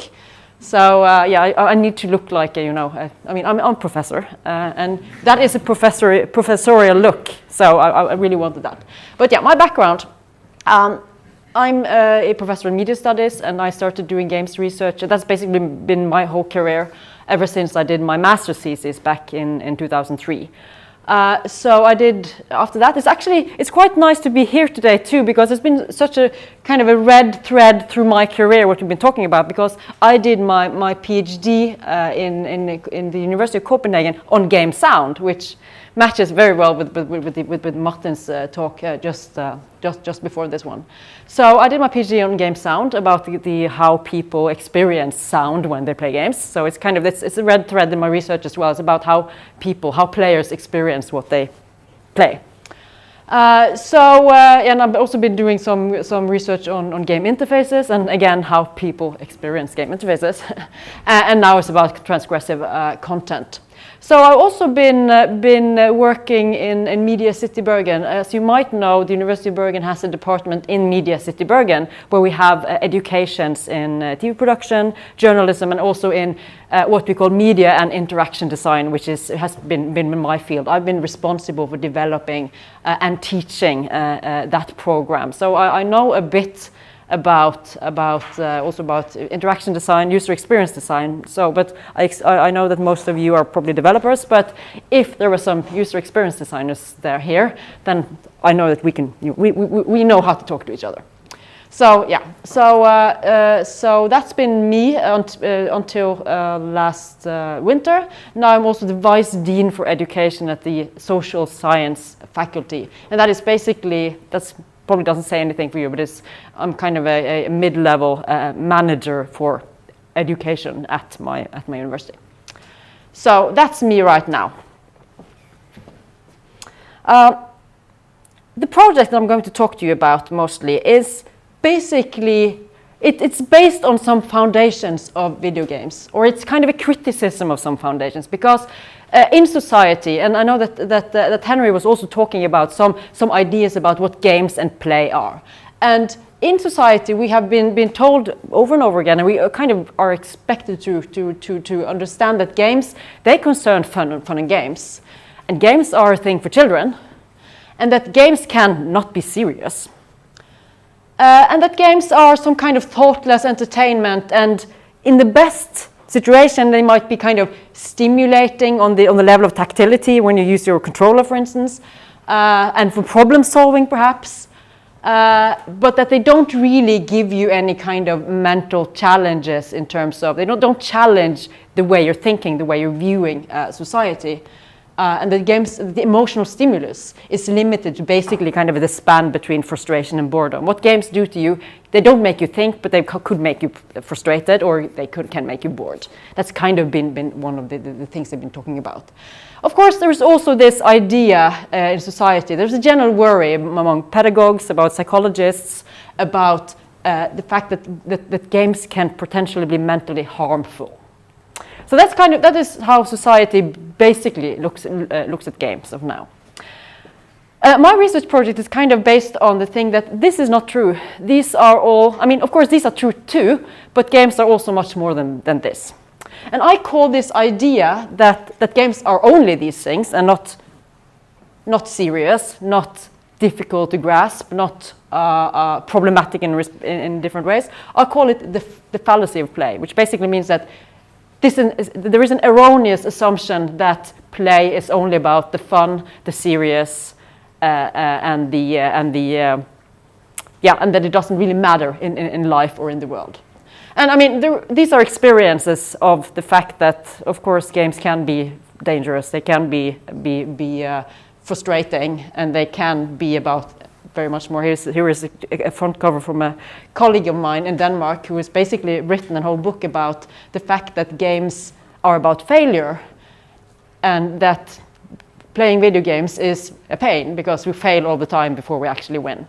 So, and of course, I mean, we also see that this is a form of play, as Henry was talking about as well, that play can be more than what we basically, it's not only about the structured gameplay that we do when we, for instance, play a first-person shooter. It can also be about the sensation and the kind of the playful activities and the mindset that we're working on. And these people obviously play, and it's also dangerous what they're doing. And we also see that we've all been there when we play games. Games are not only about the fun, it's also about the frustrating issues. And we can also draw this a bit further. We know we've all been on the internet and been playing games with people on the internet, and there are a lot of assholes out there. We know that. So, Games and Transgressive Aesthetics, a research project. And of course, it's not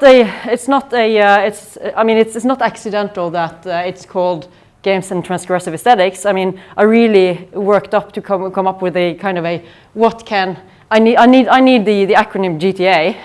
What can I put into that also makes sense in terms of the project? And I was lucky because my project was about games and transgression and aesthetics, which I will return to in just a moment. So basically, what this project was doing, based on the idea that I wanted to kind of question the assumption that play is always fun and safe, is that this was kind of a reorientation away from the worried critics and to the players themselves. Because very often when we hear about, a game is so problematic, so controversial, so dangerous, GTA is a menace, then who are talking about that? That is normally the psychologists or the teachers who say that we're worried about what this can do, but we never hear from the players what they actually experience when they play that game. So that was my interest. I want to talk to people. I want to know what people feel when they play games that are controversial. But I also want to know what they think when they actually meet games that provoke them.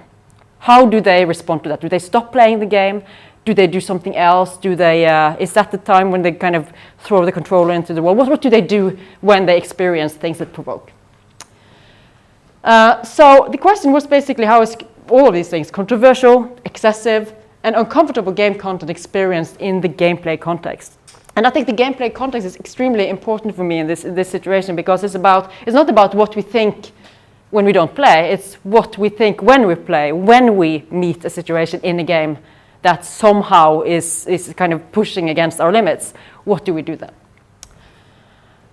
So these are basically just the two kind of the main results that came out of the projects. There's one anthology, the one to the left, Transgression in Games and Play, which was basically about kind of a broad perspective on transgression in games, both about these kinds of content, but also about how players do, you know, boundary breaking stuff when they play. And this is the other one, which is more kind of a monograph that is basically about formulating what I'm talking to you about today as a theory. So what is transgression? I've been kind of throwing this word around, and as I said, it's about, you know, boundary breaking. And Chris Jørgensen is a sociologist who's been writing about transgressions in society, and he says that it's a violation or infringement of limits set by law or conventions, which at the same time confirms these boundaries.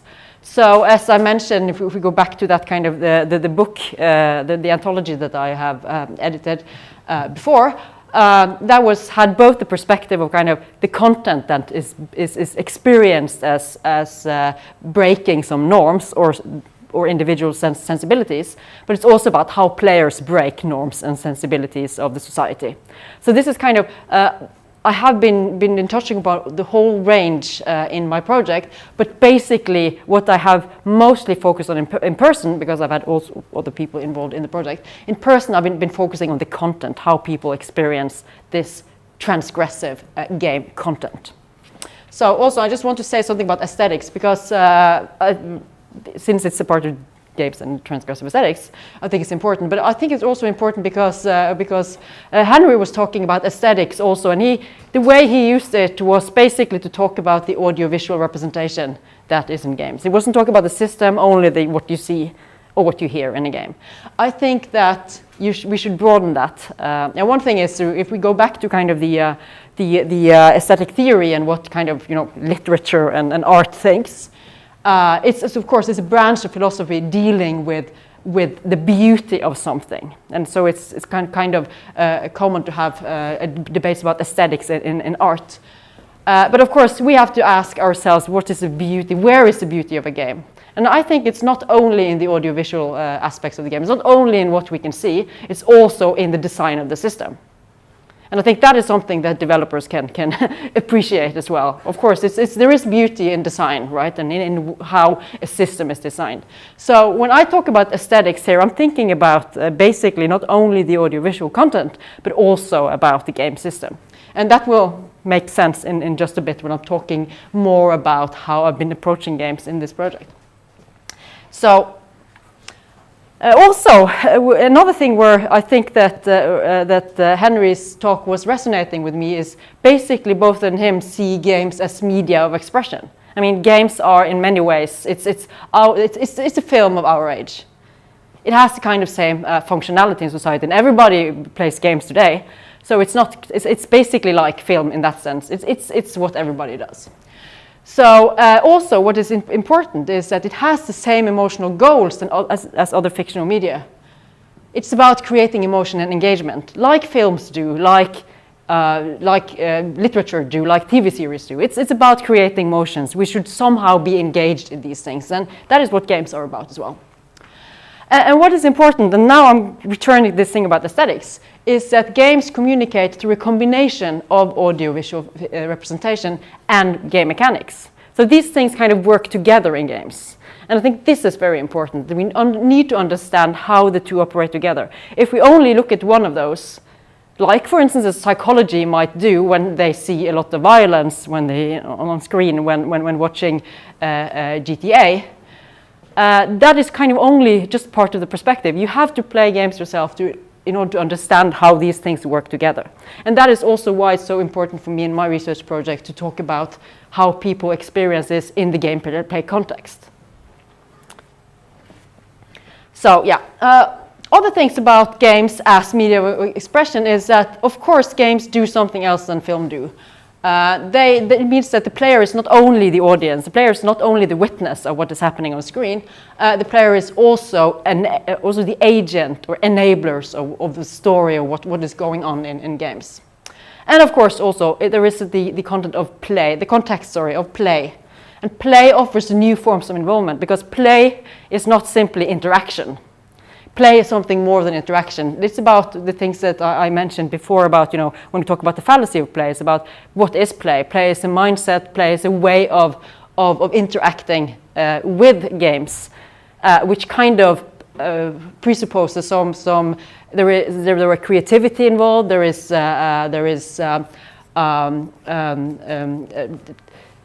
in different forms of game engagement, such as what is the word I'm looking for? It's creativity and exploration.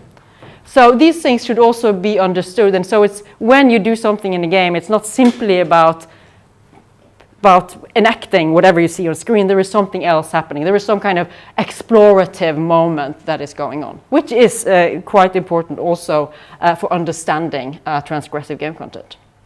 So what I'm going to do today, or for the rest of the day, is that I have a couple of quotes, or quite a few quotes, from players that I have been talking to and who has been participating in my study. So I want to say just a bit about the methods that I've been using, and that is, of course, for those of you who are user experience designers, that would be probably quite interesting for you, and also say something about how these people have been talking about these forms of transgressive content that has been in focus in the project.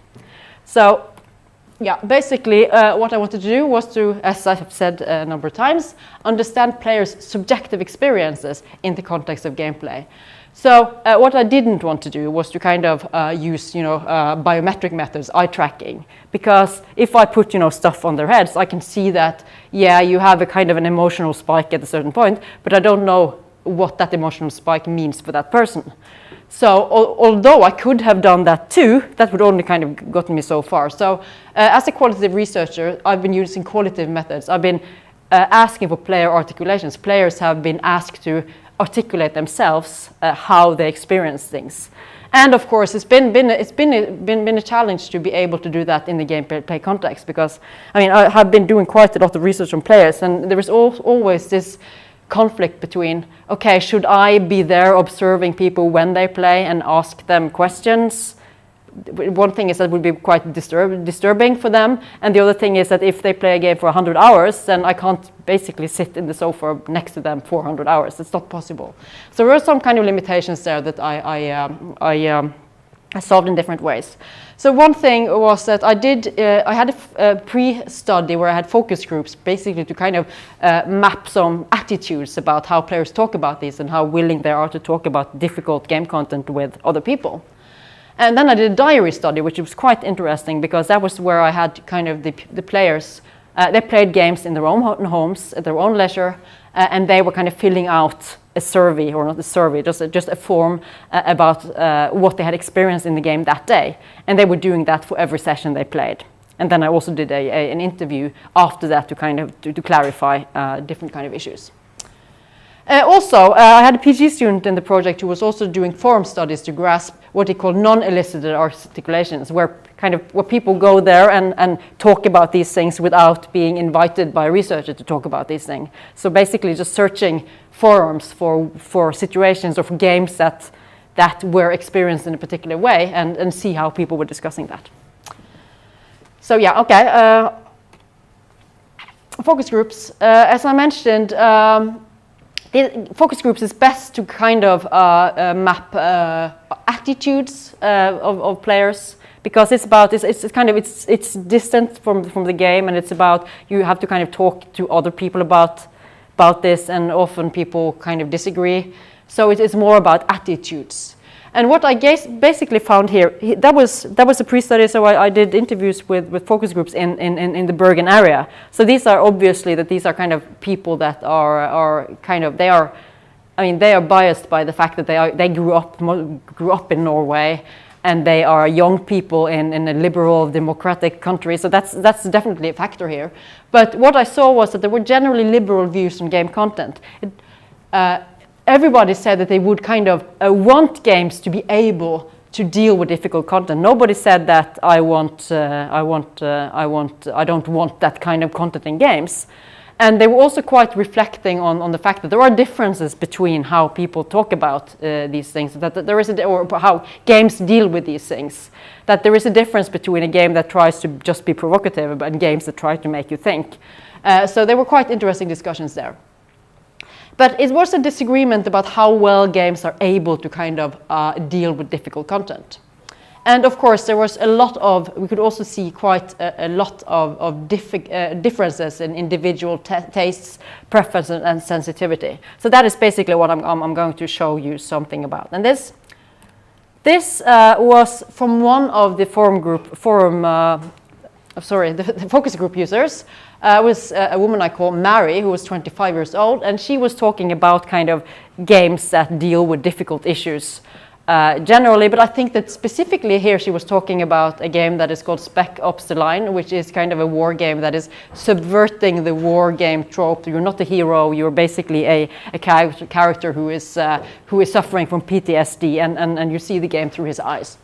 And she says that she wants this kind of games to exist because she thinks that if you want games to be taken seriously as a serious medium, then things like these need to exist, because you have to be able to show that games can tackle this kind of topics in a respectful and a good way, like films do, like books do. There is no difference. If anything, it is that games give you a better understanding of these topics because you have to live through it yourself in a way.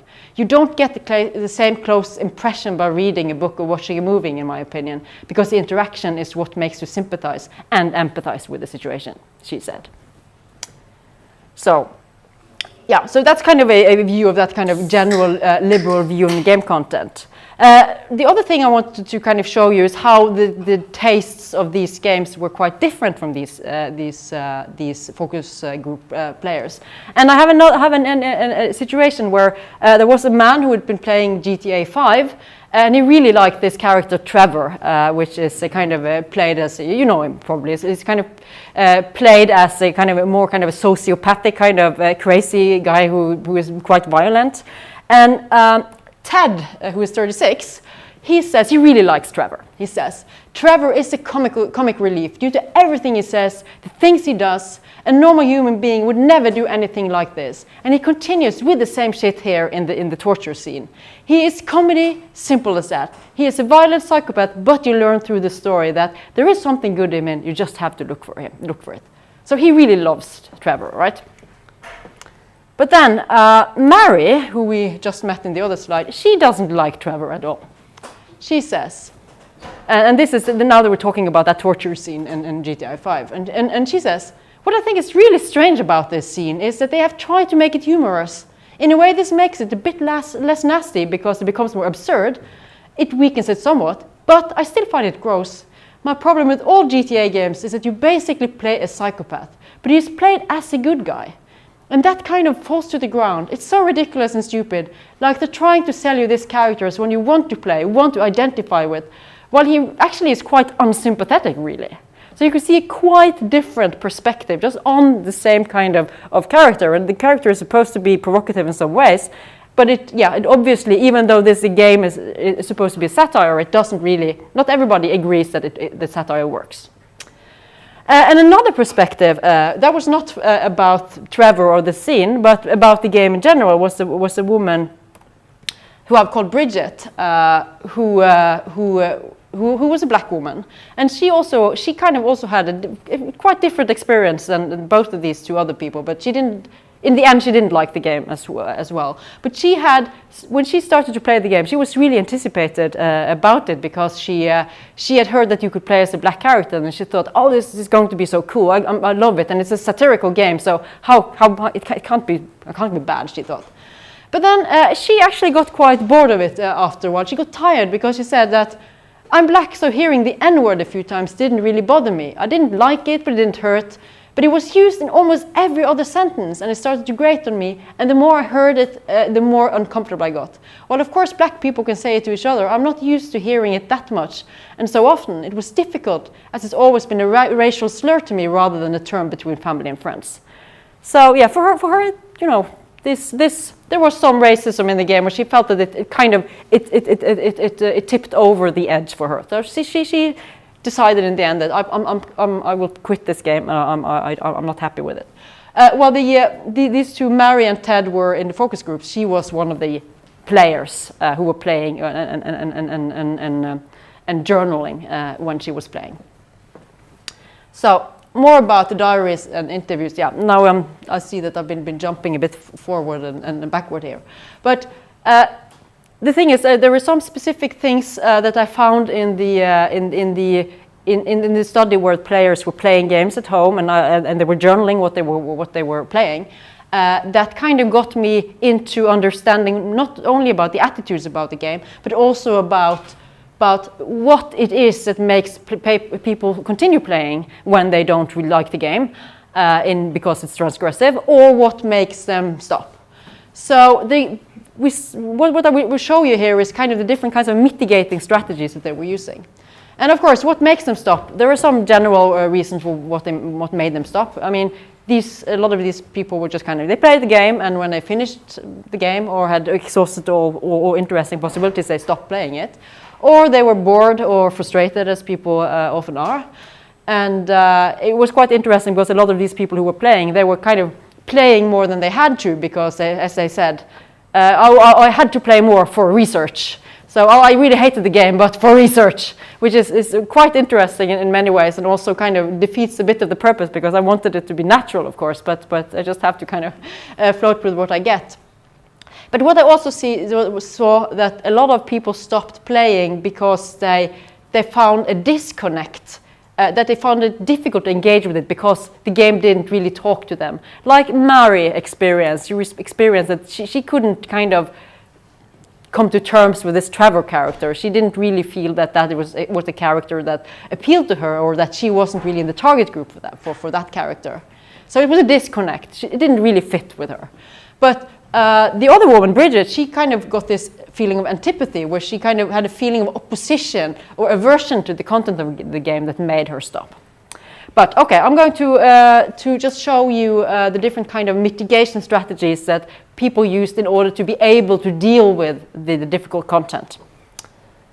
And the mitigation factor one is what I call activating gamer mode. And gamer mode is a term from a colleague of mine in Sweden who's been doing some research into how players deal with fiction and gameplay in games, where he has been observing that in some cases players basically choose between engaging either in the fiction or the game mechanics. And when they choose to kind of disregard the fiction and only look at the game mechanics, they are kind of going into gamer mode. That is his words. So Nora, she was one of the people playing GTA, and she went into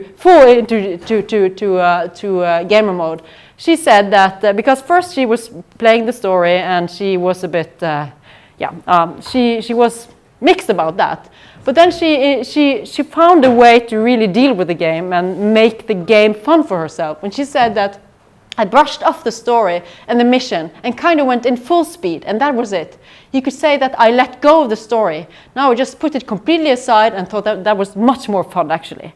So she kind of, what she actually does, what she refers to here is basically that she kind of, in one situation she was, when she started to play the game, she got a bit, she wanted to, be a nice driver and tried not to, drive down people on the sidewalk. But then when she did that, the first time she kind of, oh no, I don't want to do that. And then she realized it's difficult to kind of avoid it. But then she kind of decided that, no, okay, I'm just going to screw that. I'm going to just, this is much more fun to just drive over everybody. And then she really liked the game because she kind of disregarded what she was kind of actually doing in the game. So that was her mitigation factor. Another mitigation factor is when people can find what is uncomfortable for them as meaningful in one way or another. And Helen, who's 25, she said that, and she is here talking about the game that's called Beyond Two Souls, which is created by Quantic Dreams, which also created games such as Detroit Become Human and Heavy Rain. And so this is kind of more kind of interactive narrative games that are kind of supposed to be deep and about human emotion. So she played one of these games, and she said that I really like the story. It's really dark, but in a way it's also quite relatable. When you're making the decisions for the characters, you start to reflect. Like, what would I do in this situation? What is the morally right thing to do in this situation? So it made her think. So even though she found a lot of these situations that the character was in as uncomfortable, she found that they were meaningful in the fictional content, in the fictional context, and also kind of were able to make her reflect. So that was why she kind of wanted to continue playing the game because the discomfort was meaningful.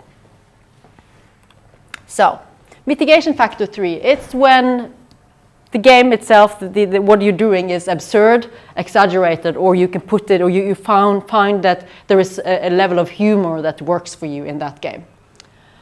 And yeah, and this is about the game. This guy, Keith, 29, he talks about the game that is called Hatred, that you might know and you might not know. It was marketed when it was out back in 2016. It was marketed as the most violent game on the earth. And that was very much a marketing strategy. They really wanted to get a lot of PR out of just, you know, finding or to marketing the game as transgressive. And it is basically the kind of the frame story is that all the game is all kind of monochrome, but it's about when you start the game, you get the cutscene kind of framing the game from the perspective of a man in a black coat with long black hair, and you don't know why, but he is in a cellar and he's loading his gun and say that I hate the world, I want to go out and kill everybody, and then he does. But you don't know why. You don't know if he's been bullied or whether he has psychological issues or anything. The only thing you know is that he wants to kill everybody. So people play this game in my study. Keith, he was kind of looking at the game in this way. He says that the dialogue was just kind of pathetic in its attempt to be dark. It was really hard for me to understand what impression they were trying to make with it. Were the developers inspired by actual quotes from spree killers, or did they just take whatever sounded the most dark and controversial? Hard to say, but the effect is an unexpected moment of humor, however dark it is. It's not funny per se, but it's almost of the so bad it's good variety. So we find that this is exaggerated into kind of the level of the absurd. So for him it becomes humorous, and that in itself makes it kind of easier to play the game. He says that, of course, this is kind of a shocking frame of a game, but when he starts playing the game, it's basically just a shooter, and I mean, it's so bad it's almost good, he thought. So that was his kind of mitigation factor, that he found that the game can be it's the fact that it's humor, it is what it looks like humor, and it's so exaggerated makes it not really feel as bad. So the fourth and last mitigation factor is distractions. And David, 27, he was playing the horror game Alien Isolation, which is a quite scary game. And this guy absolutely thought so too. And he found a way to distract himself so that he that he wasn't so scared when he played. And he says that it was a map consulting, or looking at the items and stuff like that. Sometimes I was just starting to chat with somebody on the phone while playing. Sometimes I took a deliberative break and just looked at stuff on the internet while the game played in the background. I think there was a few occasions where I even pulled up a walkthrough, actually, because I was trying to find out what's happening. So I tried to sort of mitigate my fears by getting a peek of what's going to happen and how I should proceed without being in real danger. So there was a bit of cheating there. I did light up all the lights in my room when I was playing at night, so I was trying to make it more comfortable. So basically just kind of distracting himself so that his heartbeat wasn't going too much up, was his way of basically mitigating his situation. So, in conclusion, what basically I think that is the bottom line of my project, and also kind of the starting point as well, is that it is quite obvious, and we look at a lot of these games, that video games have matured as a medium. Video games are able to, sometimes they're able to deal with difficult content, but at least we see that they are trying to. And of course, we also have things like Hatred that really try to be provocative, like we have on the media forms. I mean, we still have films and literature that do the same as well. So this kind of, in one way, a sign that this is a medium that is maturing. And it's no doubt that games today are an advanced medium for narrative and human engagement. It's not only about, mindless shooting. It's much more than that. However, we see that player experiences are subjective, and that context always matters. And that is, of course, I think it shouldn't really come as much of a surprise, but that is the situation that even though a game can, for us, seem quite innocent, we don't know what it looks like from, for instance, from the perspective of a black woman, for instance. So that is the situation. But we also see that players do use mitigation strategies in different ways to deal with content they don't approve of. Sometimes they quit playing the game, but sometimes they feel that the game has some redeeming features that they want to experience, so they use these kind of strategies to continue playing. So, okay. Thank you very much.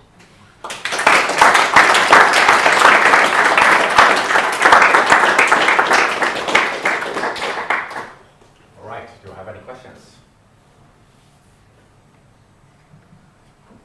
Oh, yes. If I may.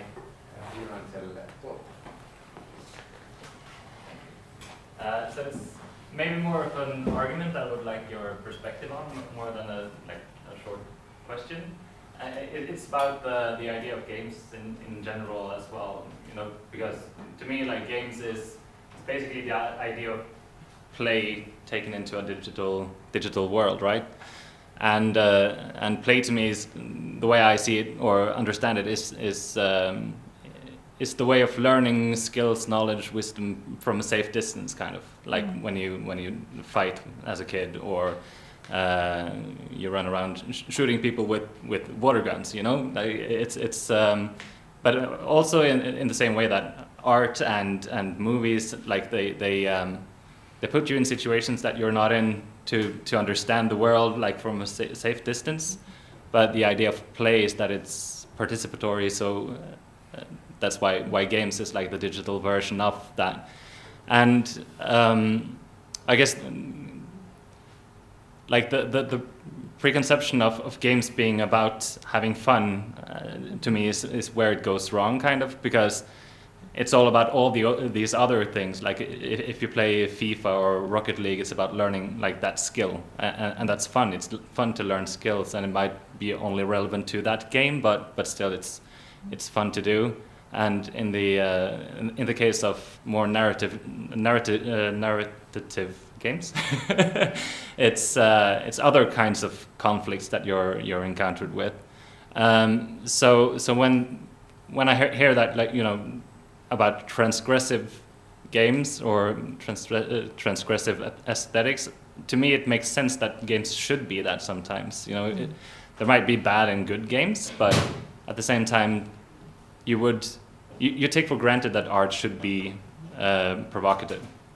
So why shouldn't games also be that? You know, there should be age limits, or you should target games towards a target group that you think is ready for that kind of theme and challenge. But at the same time, expecting games not to be provocative feels wrong, kind of, because of that thing. Yeah, I agree with you completely. And that is also kind of why I did this project, since I don't buy in on that idea that games should only be, you know, fun and safe. And I think that is also, as you know, your argument about play being about learning and about kind of exploring things in a safe distance. I think that is also why it's so appropriate for kind of transgressive content, because it allows you to do these kind of explorations of these things, but from that distance. And I mean, that it's happening from a distance doesn't mean that it's 100% safe, right? Because it's still kind of mentally unsafe. It can unsettle you. It can be uncomfortable. And I think that is also one of the strengths of introducing play into a fictional media in that sense. Are there any other questions? Right up there. So this might be slightly off topic. I'm not quite sure yet. But I've seen recently, especially with Blizzard in particular, that they've done a lot of transgressive things outside of the game, and then that people kind of express the same behaviors that you described. Like some people would just straight up quit because of what they've done, and other people will cope with it in their own ways. Is there any research linking those two together, or have you made any thoughts on it, or have you been watching the situation at all? Yeah, well, there has been some research into the game industry and the problematic practices in the game industry. The problem is about the game industry that it's very kind of it's very closed. It's actually very hard to get into the industry as a researcher because they are afraid of business secrets coming out and things like that. So it has been a challenge, but some researchers have been doing that and are quite interesting in these situations. And one of the things that has been coming up lately is, in addition to kind of this transgressive work culture in the game industry, is about workers' rights and unionization in the games industry, which I think is also I think those are linked together because people are more aware of where they can go when they experience problematic issues at the workplace, and also because the game industry is becoming much more diverse. So there are more can be conflicts across genders, across race, etc., as well. That it becomes clearer now. And I mean, we also have to admit that the game industry is kind of it's ever since it started to become a global industry, it has been kind of the one of the examples of how big corporations are exploiting the workers, etc., etc. So I think it's a good thing that it's also being researched now because it has been very much under researched and there are a lot of practices going on there that we can of course also ask. Whether or not are kind of being reflected into the games that they create. Thank you.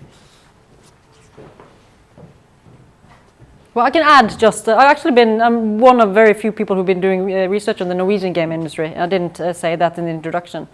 But I mean, that's actually been a quite much easier situation because the Norwegian companies are small and they're very kind of egalitarian and really want to, talk to the society. So for them, it's been very easy to invite researchers in to kind of look at situation, at what they're doing, not only at kind of whether they're doing things in an ethical way, but also because, I mean, in Norway, we have a lot of regulation about how companies can operate. Which means that companies haven't really been able to exploit people in the same way as in the United States, for example. Did you have any further remarks? Otherwise, I'll give it to next. No. This sounds very interesting. Yes. Yeah, I just had to reformat my question because Andreas asked half of it. But to sort of follow it, because in a simplistic, hypothetical way, a video game is an isolated, if we don't think about online experience, it's a zero consequence environment. It's not real. So there shouldn't, in theory, be any transgression because you're not doing, it doesn't have any consequences. So would possibly one thing that could link whether or not something is transgressive to a person or not be, I would use the word immersion. How immersed they're in the game, whether or not something would be transgressive or not. Yeah, I mean, you could definitely say it in that way. And I think that is also a way that is basically my perspective because I've been asking what players experience as transgressive. So it is kind of a subjective perspective anyway. And it's also about when they play a game because there are situations that can occur in a game that are transgressive for them. And that is basically what is interesting, not whether it is kind of a boundary breaking of the rules of society, because that's, as you say, it's not really interesting when you look at the kind of an enclosed fictional world. It needs to be kind of in that context. And it needs to be how players engage with that. And as you say, how engaged or how immersed, how much they kind of feel that they are part of that world and what that does to them, because we see very often in some of these really narrative games, it's about how players kind of empathize with the character and they see that the character is kind of wronged or being treated in a particular way and they get provoked by that. Then that could kind of be seen as a way of looking at it as transgressive in that fictional context. Sorry. Again, since I come from an art background, I like to draw parallels to that, and in the same way that, art, since it's not acting towards you specifically, it's you see it from a safe distance, but it's still provoking because you're choosing to immerse yourself in the work, and the provocation is sometimes the whole point, like the reason why you go to like observe it in the first place is you want to be tested and you want to question everything. So I think in the same way that, you know, games you choose to participate and you do it from a safe distance, often art tries to mess with your brain in a good way, and I think games also do the same thing. Like it wants, like it's all about trying to change for the better. If it's a good game, it does that. If it's good art, it does that. Like it starts a discussion, and maybe GTA is in many ways just as effective as a piece of art as many art pieces are, you know, because it puts something on the agenda. Is it right for us to idealize or to speak fondly of violence, for example, but yeah, I don't know where I was going with it, but yeah, but I think it's connected to what you both are talking about. Is connected to this kind of the fact that there is something else in games and than in very many forms of art. I mean, because it's a participatory, and it's about not only because you are there and can do some choices. It's because it's play, so it's kind of a very particular kind of interaction that you're engaging in, and I think that is making this. I mean, it's if you should compare it to art, you need to compare it to kind of some immersive theater or something like that. It's not. At least it's not an artwork that is on display in a gallery. I would say it is. Okay, yeah. It's static, interactive. Yeah, but the whole action of observing a piece of art, even if it is a static image, it's participatory as well. I would say that the way you do it is different because you don't press buttons, but when you like distill it down to its core parts, like you're using the brain in much of the same way, kind of, because you're observing something and you're making up thoughts about it. You can't change the painting necessarily, but the context you come from and like there are so many elements to just as watching a movie, like I understand like it's different, but it's I don't think I mean, it's as interpretation is also participatory, but there is still some kind of.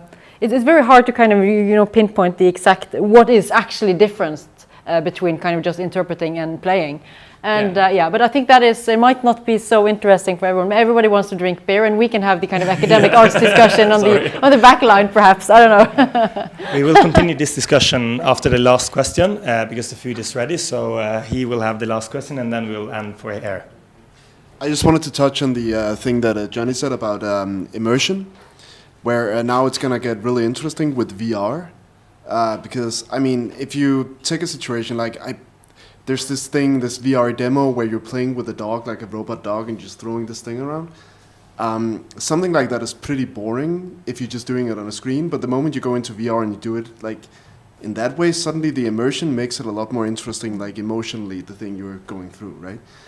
In the part with the transgressive stuff, it's going to get really interesting, like, because I wonder what a GTA game is going to be like in VR, right? Suddenly if you're going to make the same choices, because it's a different, like, situation you're in, right?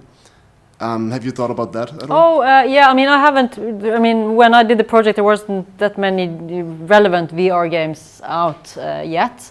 So I didn't kind of go down to the specifics, but the question has definitely occurred to me. And what we did do was that we did look at some, or kind of did some comparison and used as part of the research, some live-action role-playing games that are out of the Finnish school, which are really trying to explore transgressive stuff, such as, for instance, one game that we used as an example, and we were discussing quite a lot in the project, was a game called Gang Rape, where it's basically it's about enacting a gang rape, which would be a VR, more than VR, because the people are there physically and can touch each other and play out the situation in that way. And I think that is because that game has been doing. Those people who designed that game also have been playing that quite a lot and been doing debriefs with players who have been engaged with that and asked them about what was this experience like, and they said that this is so. I mean, it was gruesome, it was horrible, but still gave them something, you know, something to reflect on and some experience that they couldn't have otherwise, which would be kind of similar to what you could expect that VR could do. Yeah, that's definitely close to the VR experience. Yeah, for sure. So that would be a transgressive VR experience if there was kind of a rape simulator in VR, right? Yeah. Well, thank you so much. Let's continue discussions outside. I just want to point out that some of us here have allergies, so I'll move some of the pizzas which are specifically vegan away, but there may be others. So those of you who have allergies, please just eat first or pick the food first, and then the rest just eat whatever you want, even the allergy pizzas. We have enough for everyone. Thank you so much. Thank you.